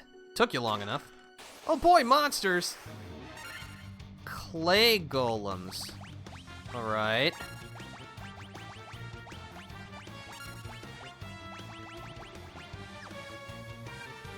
I think this might be worth breaking out some of our stronger... Oh, I don't like that.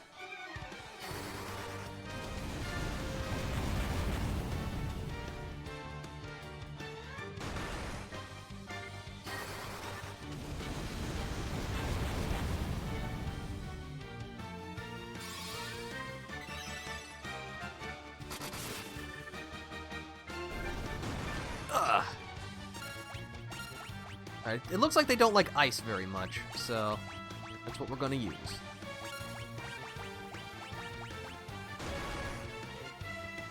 Well, Dest is down. There's only one of them left.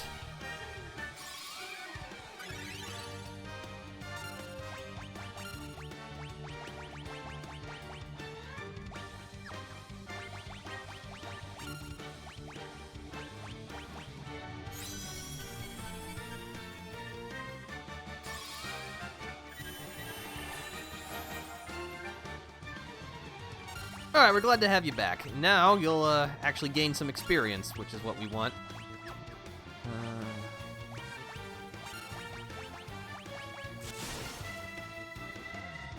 Okay, good.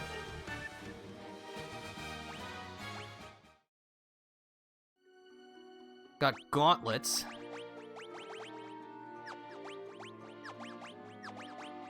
Oh, no one can equip them. Interesting. Alright.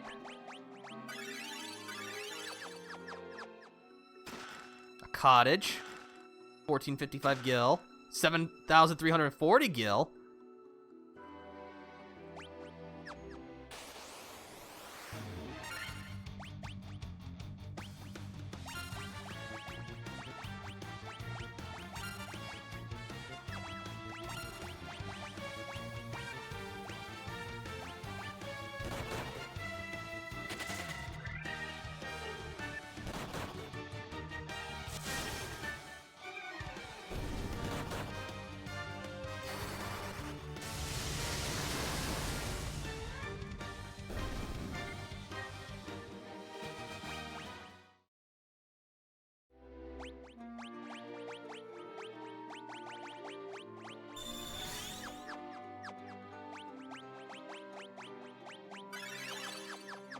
Alright, what's in the box?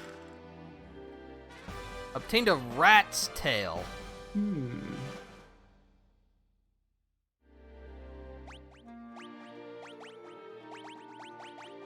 A token of valor and strength. Not sure how a rat's tail proves that, but if you say so.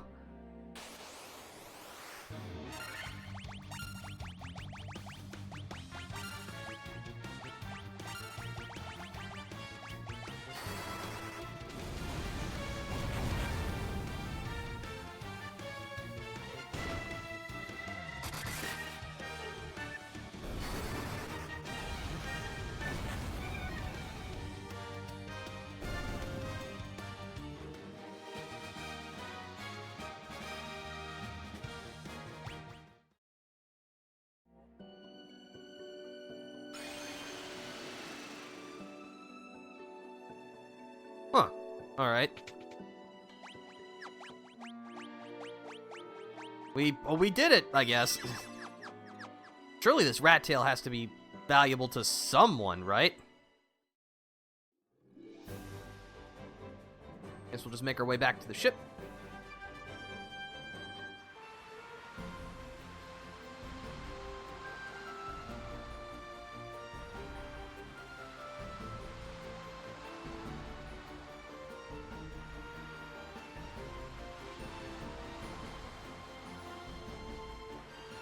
Just gotta, you know, keep the spells. Damn it, I had a point. Maybe it's one of those thin ponytails, like it takes courage to have a rat tail. Oh, like a bad hairstyle. Okay, that would be weird, I guess. Well, maybe not. That's right there. Elfheim. We're looking for like a desert. Aha, that looks like it.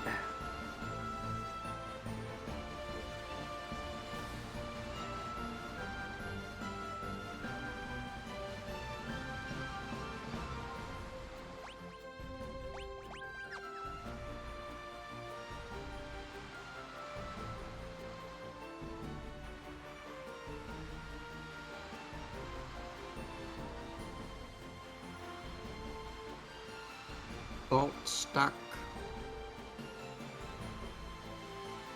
Yeah, sorry, I'm checking my notes. Okay, so it looks like we don't do the thing that we need with the rat tail yet, but we got it, so that's the important part.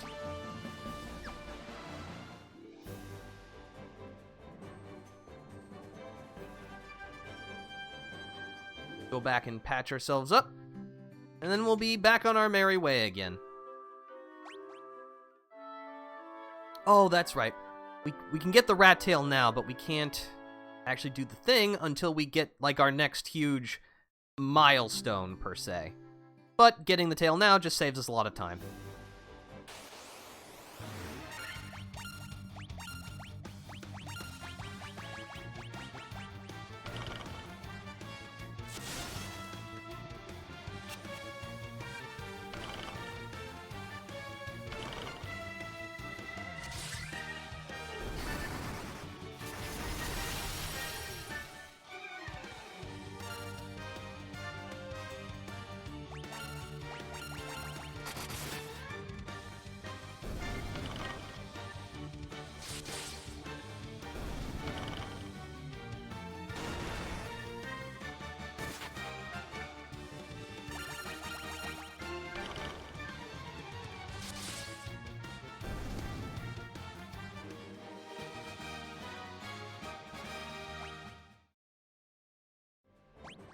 Alright, cure that poison. You know what? There we go. Okay, that's better. Alright, now we can do the thing that I was accidentally doing too soon. So we're gonna have to follow this natural path to where we need to go.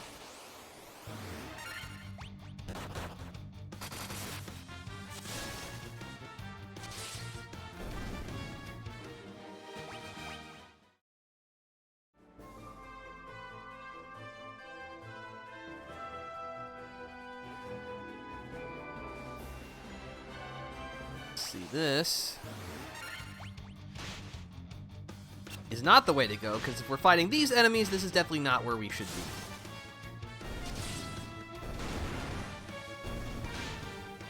Oh yeah, those are way too easy.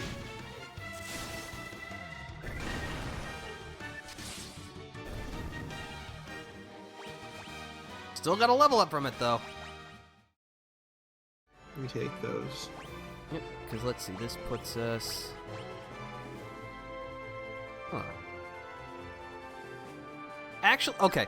Okay, this leads us to somewhere we need to be, because eventually we will need to make our way to that desert in the bottom right corner. But for now, this is not where we need to go.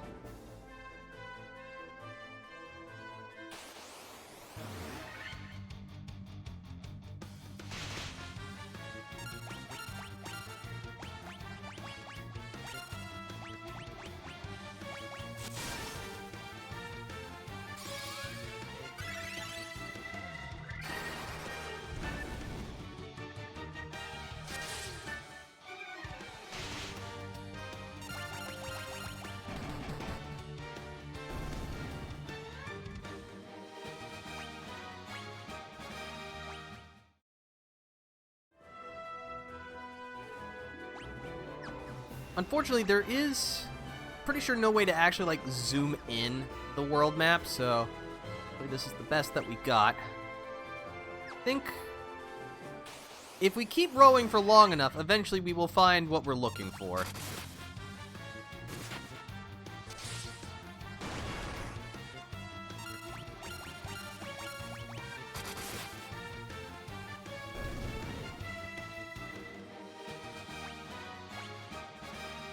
Just got a lot of HP, but no other stat bonuses. Feels bad, man.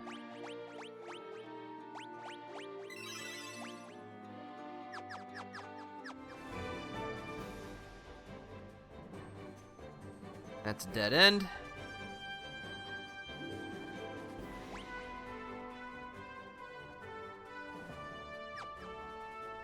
Want to go... Oh, another preemptive strike. I mean, if you're just gonna give these to me, that's fine.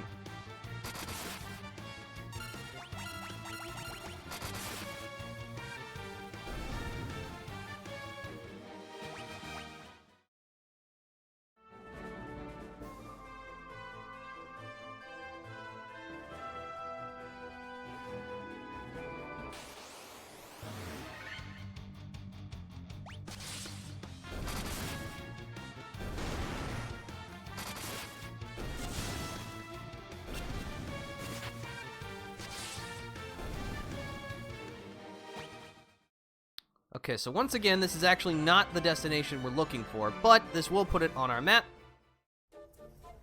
Welcome to Mount Gulg. But we will be coming back here later.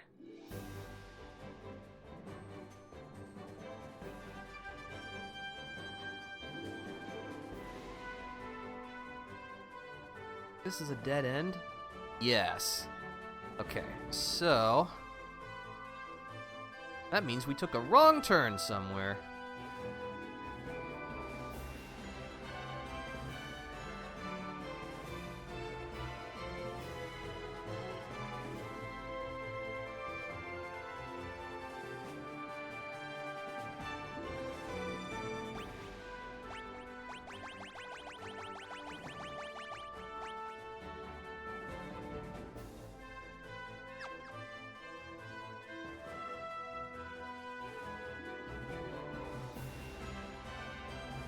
No, that's back to Crescent Lake.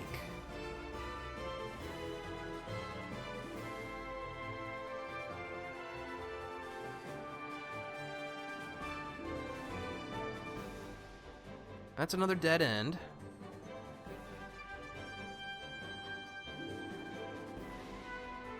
Back to the mountain.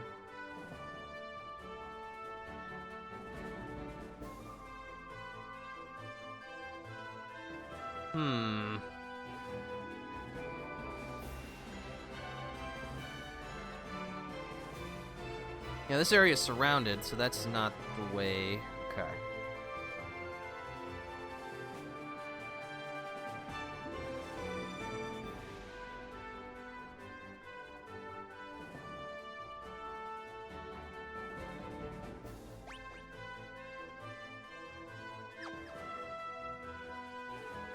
This is definitely why I'm glad that I have my my notes available, because otherwise I would be hopelessly lost. Okay.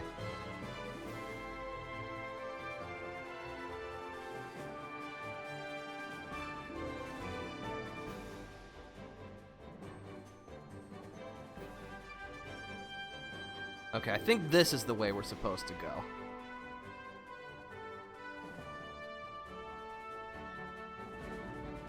No, this just brings us back to the ship.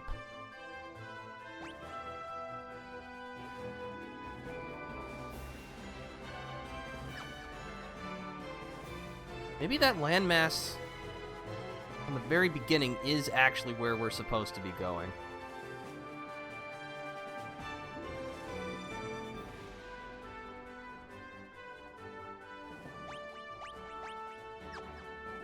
Desert. Can't go any further out there because we need the boat.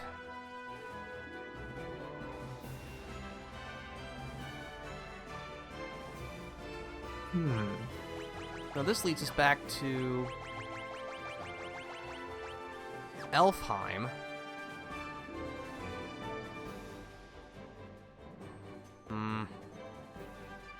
The canoe path is absolutely where we need to be, because, you know, we can't go to this destination without the canoe. There's only so many paths. How have I consistently chosen the wrong one every time?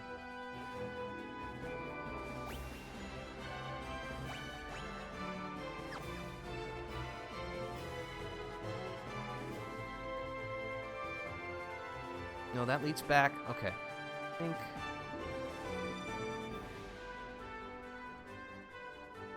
I'm pretty sure that's our final destination.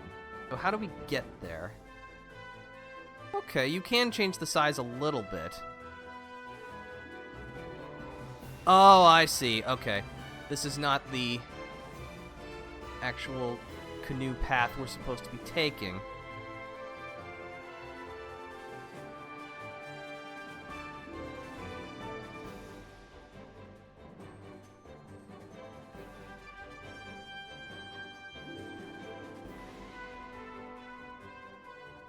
So back to our ship.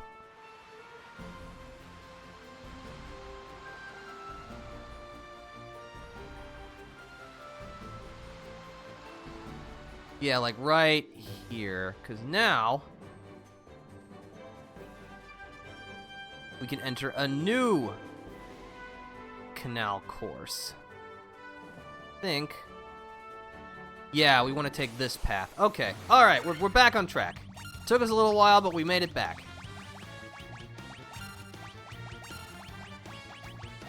But I mean, what kind of adventure is it if you don't get lost at least once in a while?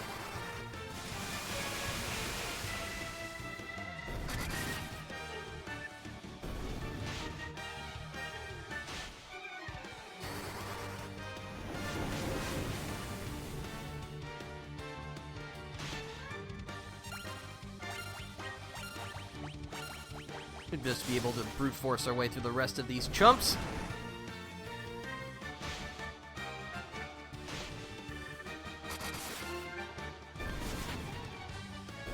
Look at that.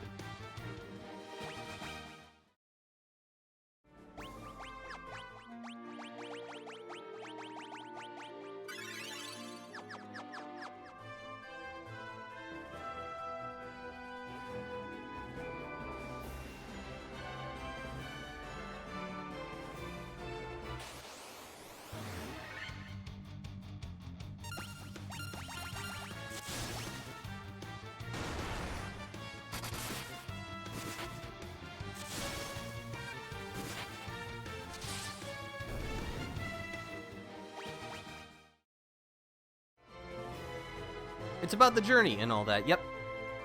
Okay, so I think that is not it. Yep, that's just a plain old dead end. But this will take us to her. Oh, that's a lot. Okay.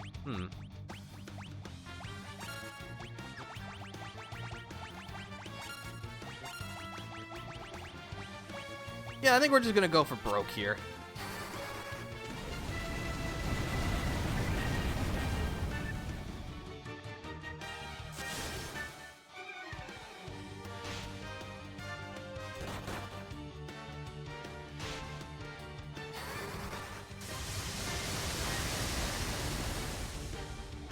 Yeah, I'd say that got the job done.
Oh, finally, Gino broke the 200 HP cap. Glad to have you join the party. All right. Let's see. This is our stop. Before we go in, I'm gonna use a cottage. Because this place sucks. If you've played the first Final Fantasy, you know what this place is. The ice cave. Ugh. Because the monsters here, they're not tough per se, but they are really annoying.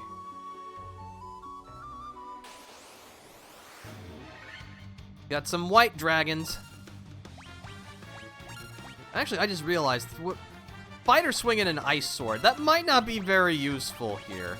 I'm just gonna go out on a limb. Oh, no, okay, that was still good damage, alright. Prove me wrong, then.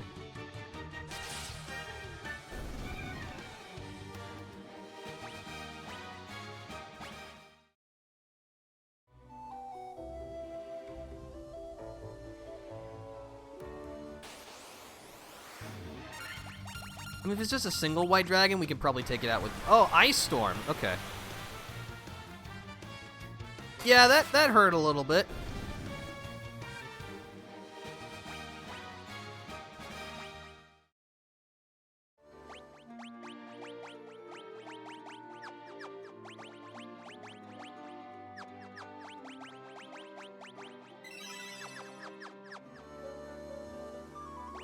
Alright, so that path is blocked off, so let's just go down the stairs.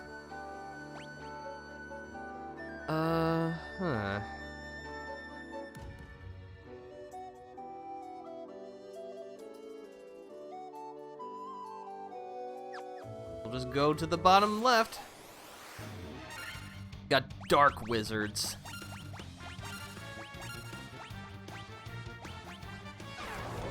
Oh, good, more slow. That's exactly what I want. Ow!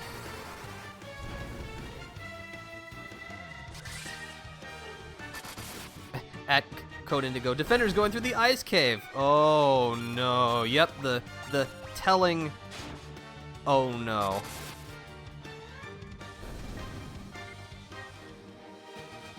Also, tell Code Indigo I say hello. Alright, we're gonna do this.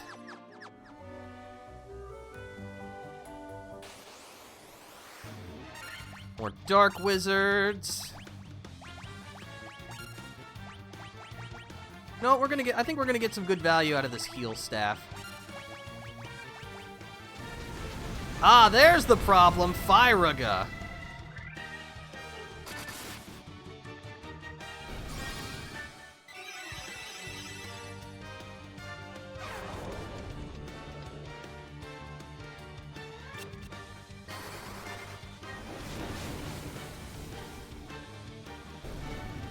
At least the dark wizards are not very durable, which is good.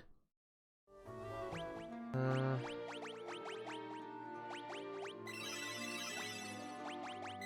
must say, aesthetically this is a beautiful place, but it hides a very ugly interior.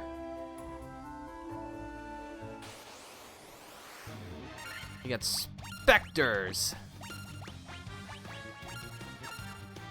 Actually, no, you should be healing pretty much all the time.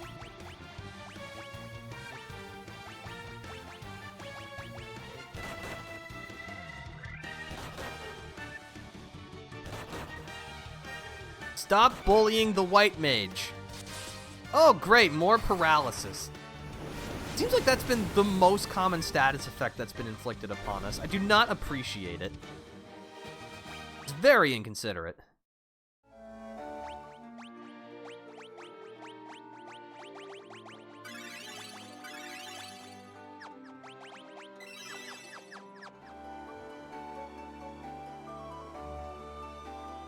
G and Margot Griffin send their well wishes. They're playing the new Disney Not Magic card game. Oh, Lorcana. I've heard good things about that. I would be more interested in playing it if, you know, it didn't cost an arm and a leg to get into. But again, that's really a problem with most card games, so...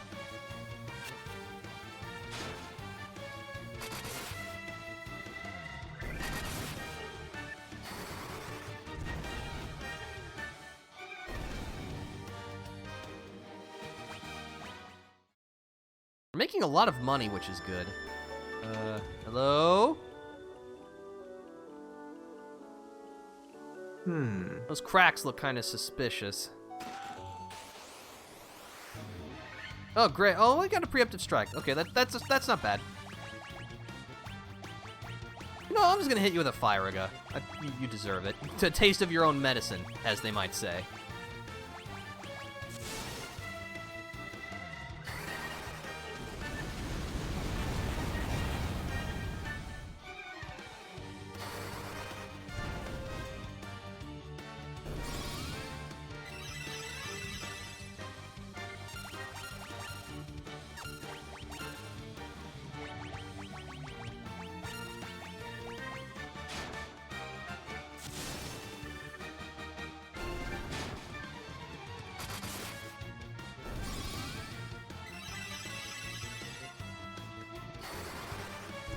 Yeah, and I put the cardboard crack addiction decades ago, because hoo boy, it is a money sink, yeah.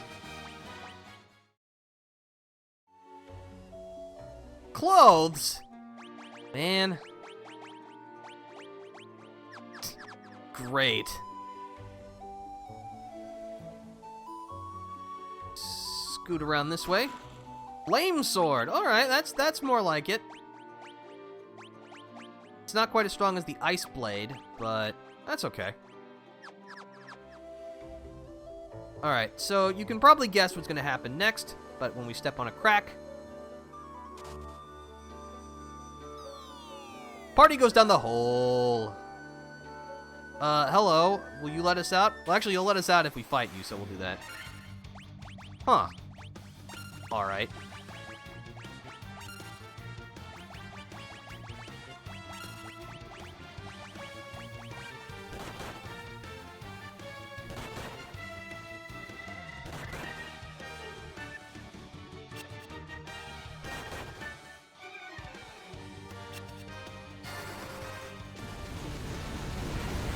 I think I still have like a huge collection of old Yu-Gi-Oh cards somewhere. I don't remember where. I used to be pretty big into Yu-Gi-Oh a while ago, but not anymore, because again, I'm not sure if anybody here has played modern Yu-Gi-Oh, but like there is so much text on the cards. They have all of these myriad of activations and qualifiers and everything else. Also, yeah, this floor is spiky and will hurt us. Very fun. It's like, it's too much. I don't understand any of it anymore. Remoraz. Alright.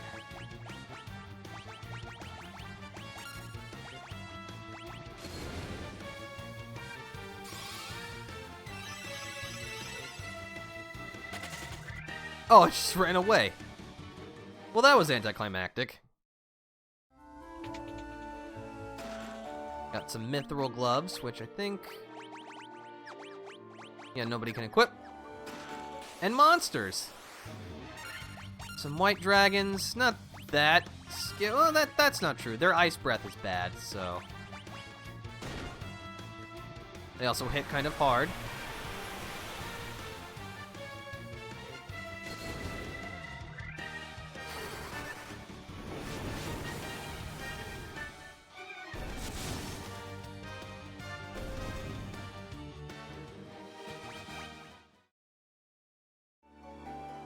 Got ice armor. Ooh, okay. Armor infused with the power of ice that guards against fire. Okay. Gives me a big evasion boost, which is nice. Alright, well actually, hold on. Oh, you cannot equip it. Yeah, as you can see, the fighter gets all of the good gear. Because they're the only ones who can equip most of it.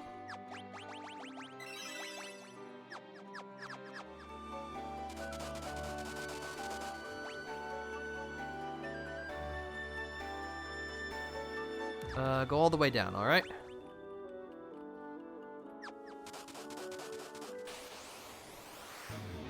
An ice Gygus, okay.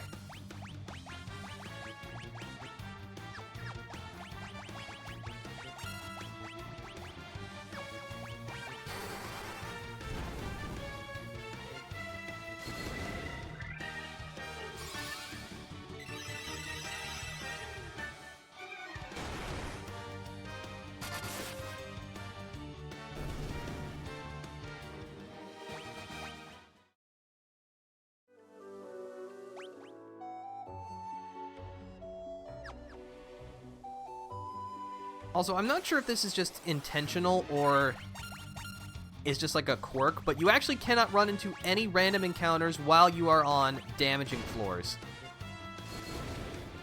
But I mean, it's like if you're walking back and forth on a damaging floor to avoid random encounters, I mean, I think you have other problems besides random encounters, like the fact that you're slowly dying.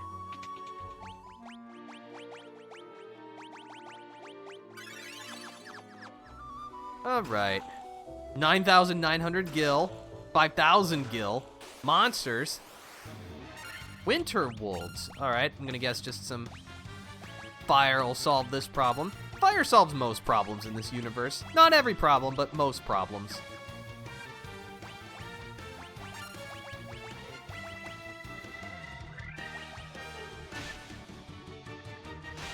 Gotta pay with hit points either way. That is correct.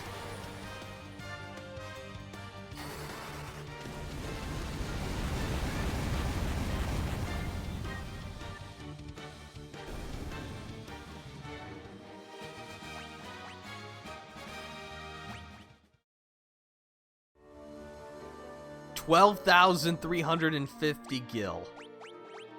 You love to see it.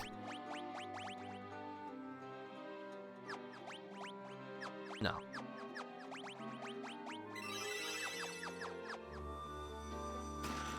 More monsters. The same batch of winter wolves.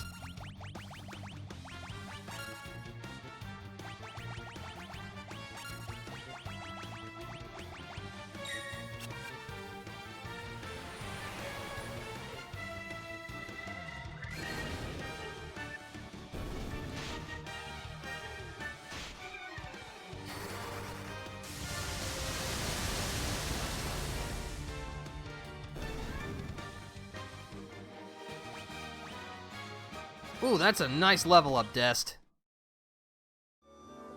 Got 1,180 gil. Alright, we pretty much just stole someone's life savings, but, you know, they shouldn't have left it behind in treasure chests, so really, it's entirely their fault.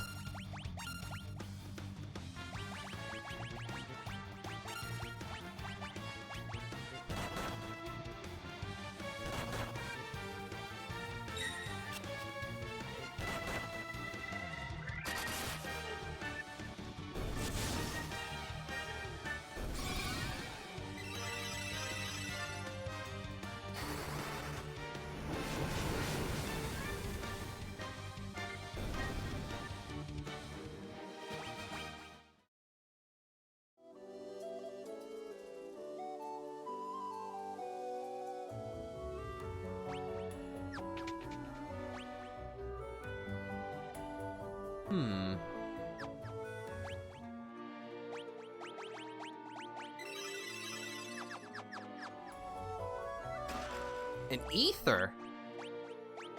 Nice. Come in handy.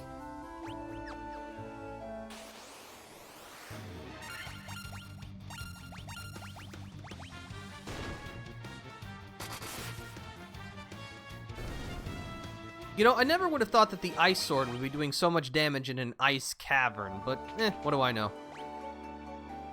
That looks like the way to go. We'll go this way first. 10,000 gil. Ooh, that's a lot of money. Yeah, we'll just... More Firaga. More Firaga for everybody. You get a fireball, you get a fireball, everybody gets a fireball. When in doubt, burn.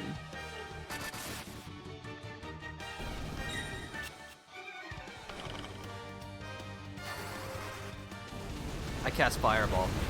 Did I stutter? I don't care how big the room is. I cast Fireball!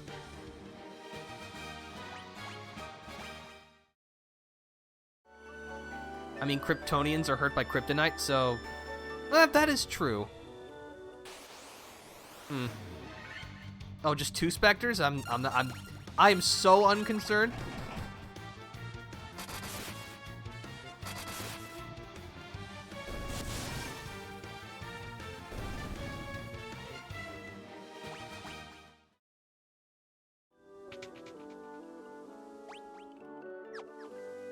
Oops.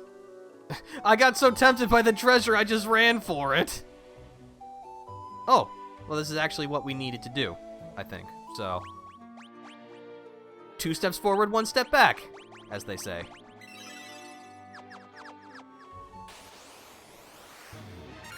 The evil eye. Oh, he's looking at me funny.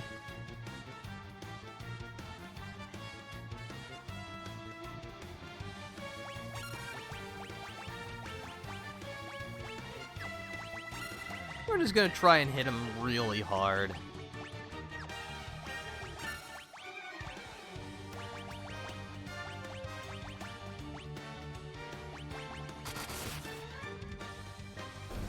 Oh!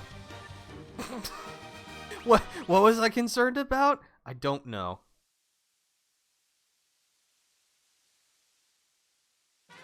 Obtained a Levistone. Wasn't there a dwarf who was looking for some Levistone? Oh, there was. Good memory. Yeah. Oh, you again. Alright, well, you know how this went last time, so... I don't know why you want this to happen again. But yeah, I still want that loot, so we're gonna quickly make our way back. We're gonna steal everything, and then we're gonna try and get out of here.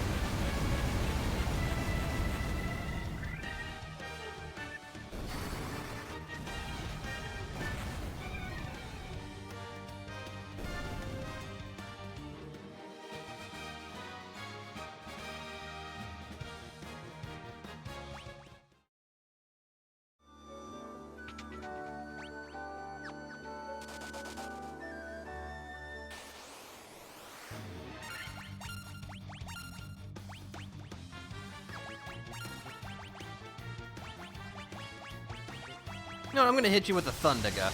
Oh, okay, I see. You're just gonna do that to me. Very fun. Oh, stun. Great. These guys are just party poopers. They're no fun.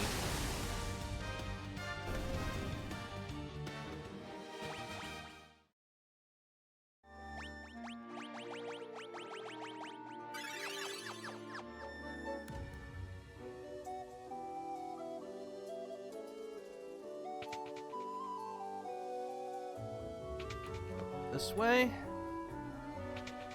Alright, let's not immediately fall into the crack this time. 9,500 gil. Sleeping bag. Ice shield. Alright.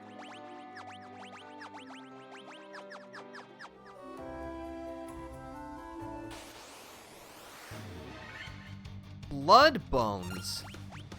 Okay. I feel like we fought these guys before. Yeah, I know we fought skeletons, but I don't remember, like, blood bones specifically. Those were close to the beginning, as I recall. I think you're right. I'm not sure what they're doing here, but it's just more Dying. experience fodder. They are simply dying. Oh, and this just takes us out. Excellent. Okay.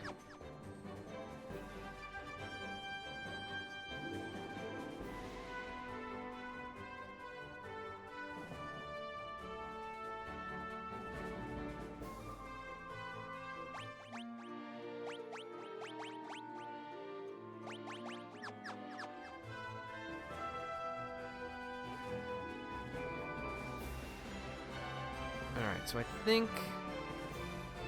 No, that leads back to the dead end, but this is the way to go. So I think we're just going to need to make our way back to the dwarf cave and fork over that levistone. Or maybe they can tell us what we need to do with it.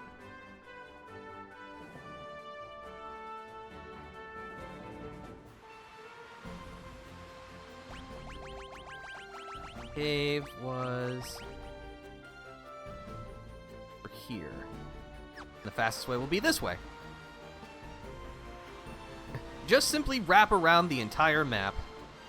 Just like our ancestors used to do.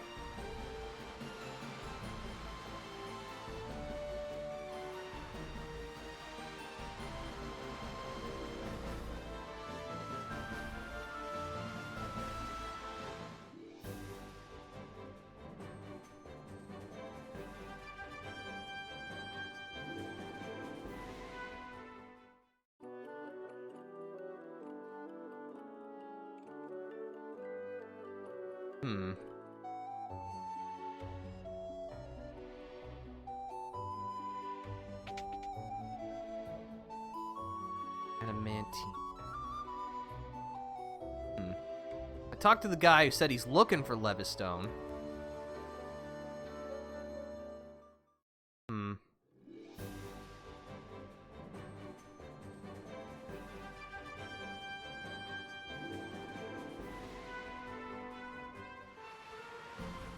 Trying to think if this is maybe one of the places where there's a little bit of a jump in logic. Let's see, we have...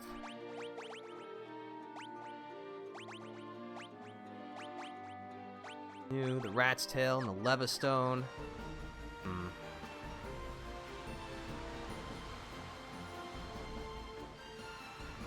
Let me run a quick check.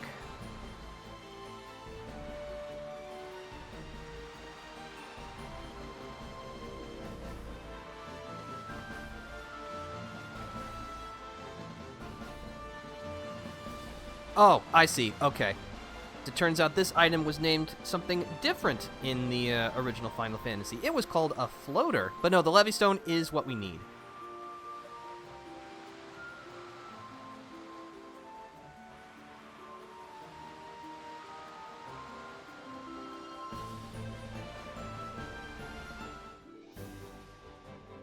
Thanks to our handy-dandy canoe, we can simply just go over this way.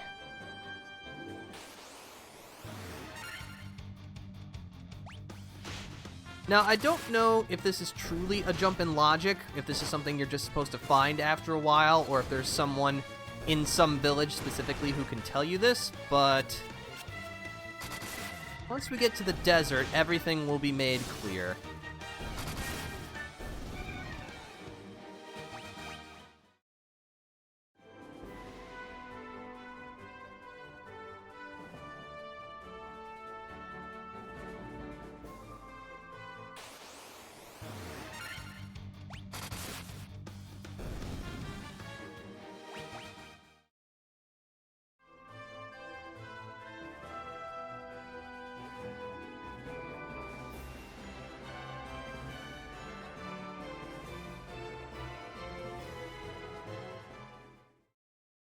Hold the levistone aloft.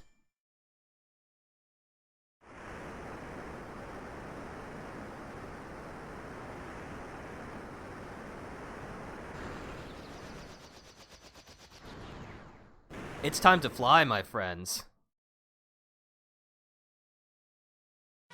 You obtain an airship!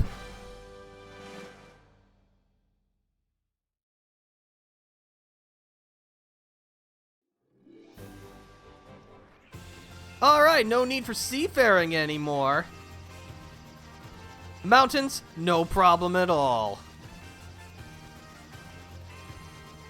We are pretty much free to do whatever we please. It's a glorious day. However, there are certain places where we can disembark. We need a nice, clear landing zone. But yeah. Dragon Caves. I think this is the place where we need to be, with the rat tail. That's Gil, Gil, Gil.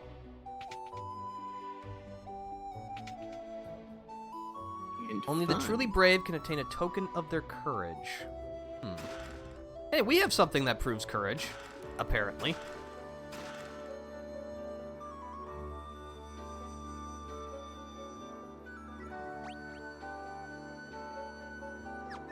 Oh, I know. This is a network of tunnels, so we need to find a different hole to jump into. Like this one, and that one over there.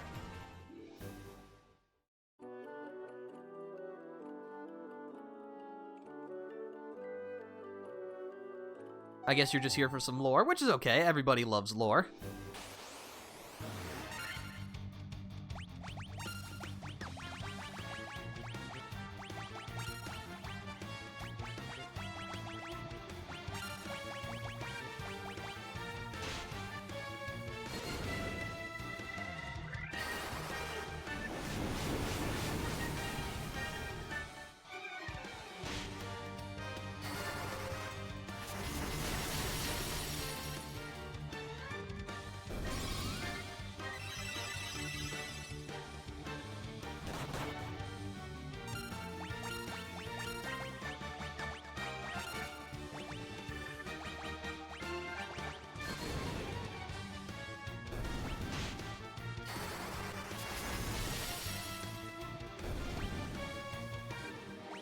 Unfortunately, I do not remember which hole specifically is the one that we want. I think it's supposed to be this one.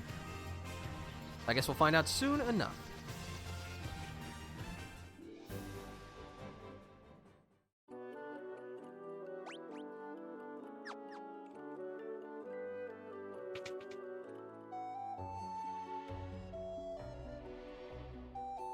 Ah, Bahamut. I see. Probably one of the more well-known and important figures in the world of Final Fantasy. We also found ourselves an elixir, which will come in handy later.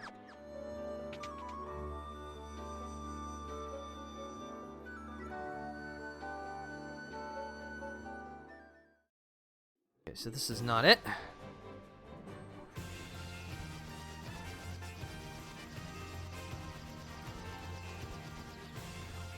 How about this one? A long, narrow pathway. This looks like it might be what we want.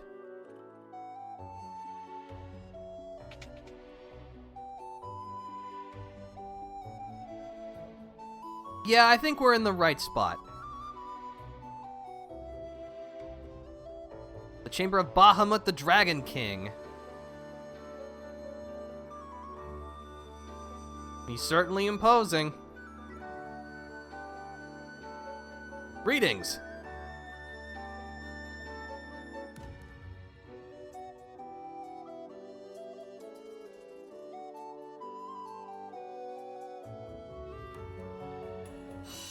So who's ready?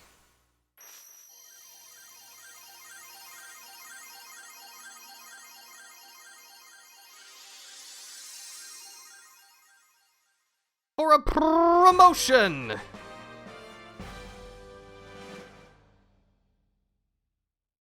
By bringing the rat tail to Bahamut, we get class changes. The fighter becomes a knight, able to wield the most powerful equipment in the land, and is capable of casting low-level white magic. The red wizard, white wizard, and black wizard are simply scholars of their particular magic type, able to equip pretty much any spells. The white wizard and black wizard specifically. Red wizard, not so much. The thief becomes a ninja, also capable of wielding better equipment and casting low-level black magic. And the monk becomes a master.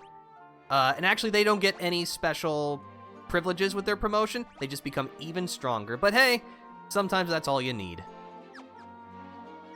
And also, we look particularly spiffy.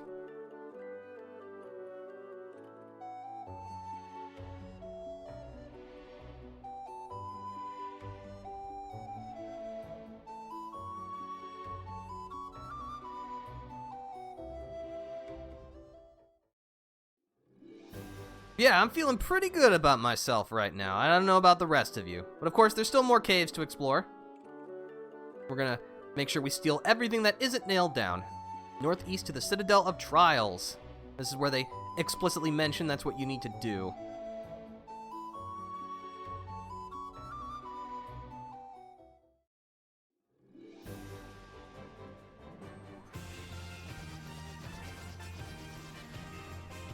Let's see what we got here.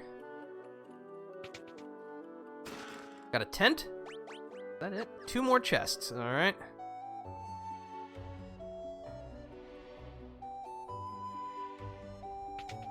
Aha! Got a dry ether.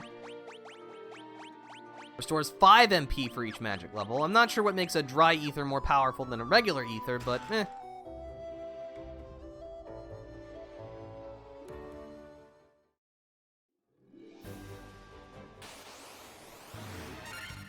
So yeah, look at us now.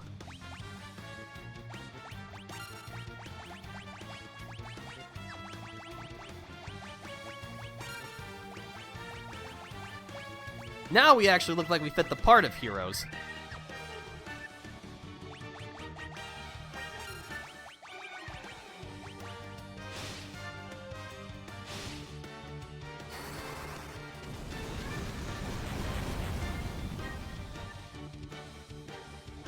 But yeah, the class change is purely optional. You don't need it to finish the game, but who doesn't want to look this dashing?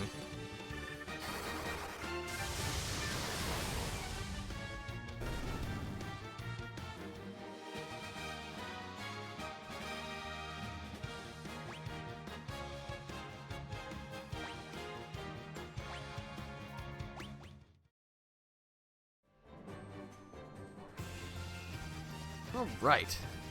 Let's see. I think, you know what? I want to stop by Elfheim and the Crescent Lake first, so that we can pick up some magic for the night, as well as our other spellcasters. And you know what? I think this is going to be a good place to stop, because, I don't know, it just feels right after we just acquired the airship and got ourselves a nice promotion.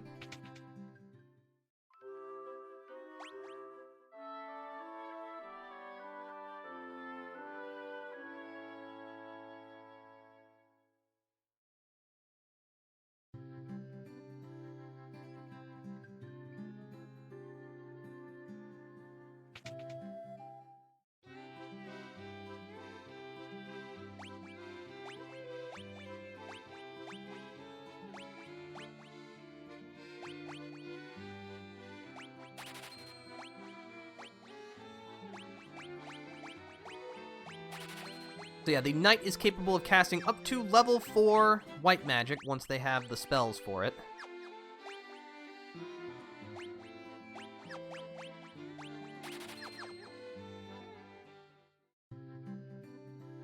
This is Code Indigo. Yay, flying boat! Yes, the flying boat is very powerful.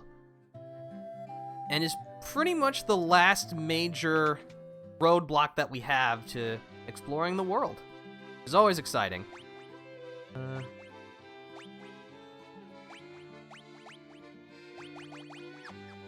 Oh, you are already full.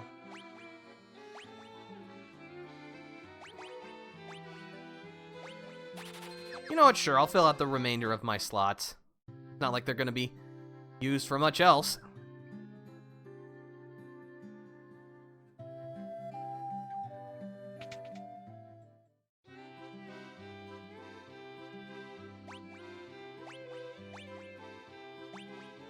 Actually, it looks like it's only level 3 white magic for the night. That is my mistake, but that's okay. Fine. What spell slots even still need to be filled? You need a level 3 something. You need a level 2 something. Yeah, alright. I mean, I know that there's not very much level 2 magic is going to do for us at this point, but it's better, again, it's better to have it and not need it than need it and not have it.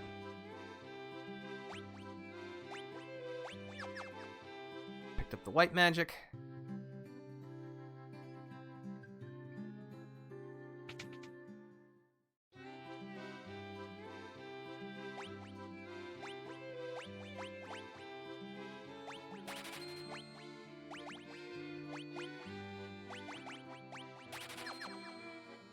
At least we've got all this money now, finally. So, actually, you know what? No, I'm not going to jinx myself, because I know level 7 and 8 magic is unbelievably expensive. You might think we have a lot of money, and to be fair, we do, but it is going to evaporate pretty darn quick.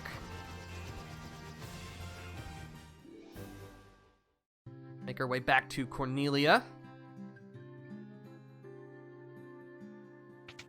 It's unfortunate that, at least in this game, you don't buy, like, tomes, so you can't save these spells for later, like, as, you know, a plan ahead kind of thing, but, it is what it is. Cure, Protect, Blink. Now we'll go grab level 2 magic. We'll go to the Crescent Island and pick up the high-level magic that we couldn't afford before. And, that'll be it for today, I think. Because it is a little bit past lunchtime for me, and I am hungry. It do be time for the foods once again. Yes.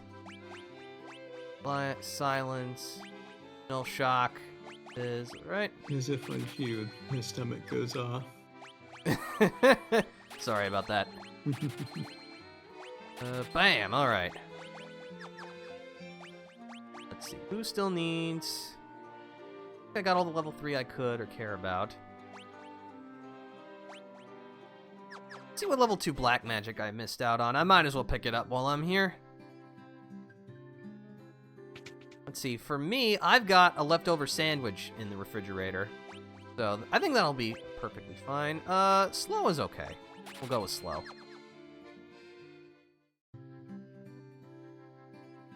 Got some nice ham and turkey on rye with some delicious cheddar cheese. Sandwich.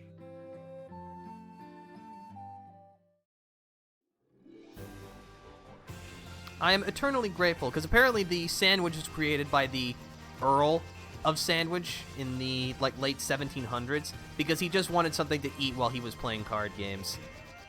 That wouldn't get grease all over the cards. Yep. Again, the both necessity and laziness are the mothers of invention. Mm-hmm.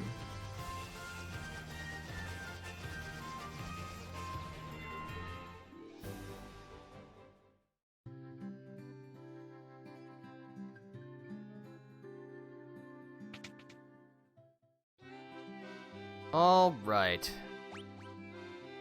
And yes, with the promotion, we can now actually equip these spells. Let's see. Odora is good. Evasion. I think we're gonna take Stona. We only need one exit, but finally we'll be able to get out of dungeons more quickly. And then we'll take Protera.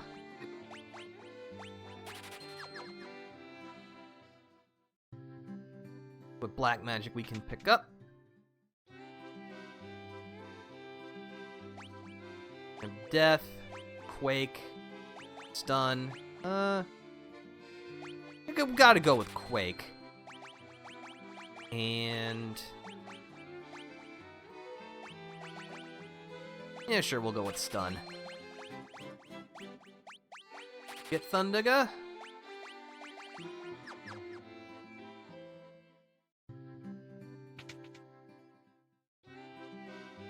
Pretty sure there wasn't anything else to get. Yeah, you take Invisora. Alright.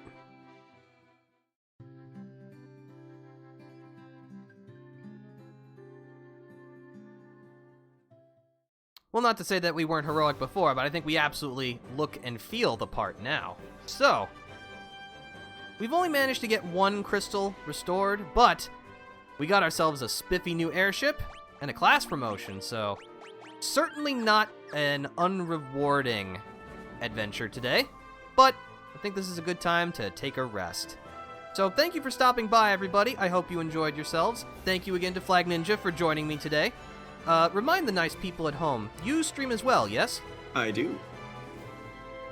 I stream on Wednesdays. I stream Ace Attorney. Currently, we are going through the Miles Edgeworth Investigations game. All right, yeah, it's a grand old time. Always super fun. But yeah, did you have any other remarks you'd like to end today's stream with? Yay, flying boat. It's going to be great. If you'd like to stay up to date on the things that I do, please consider following. But for now, this is the Defender, signing out. See you later! Bye.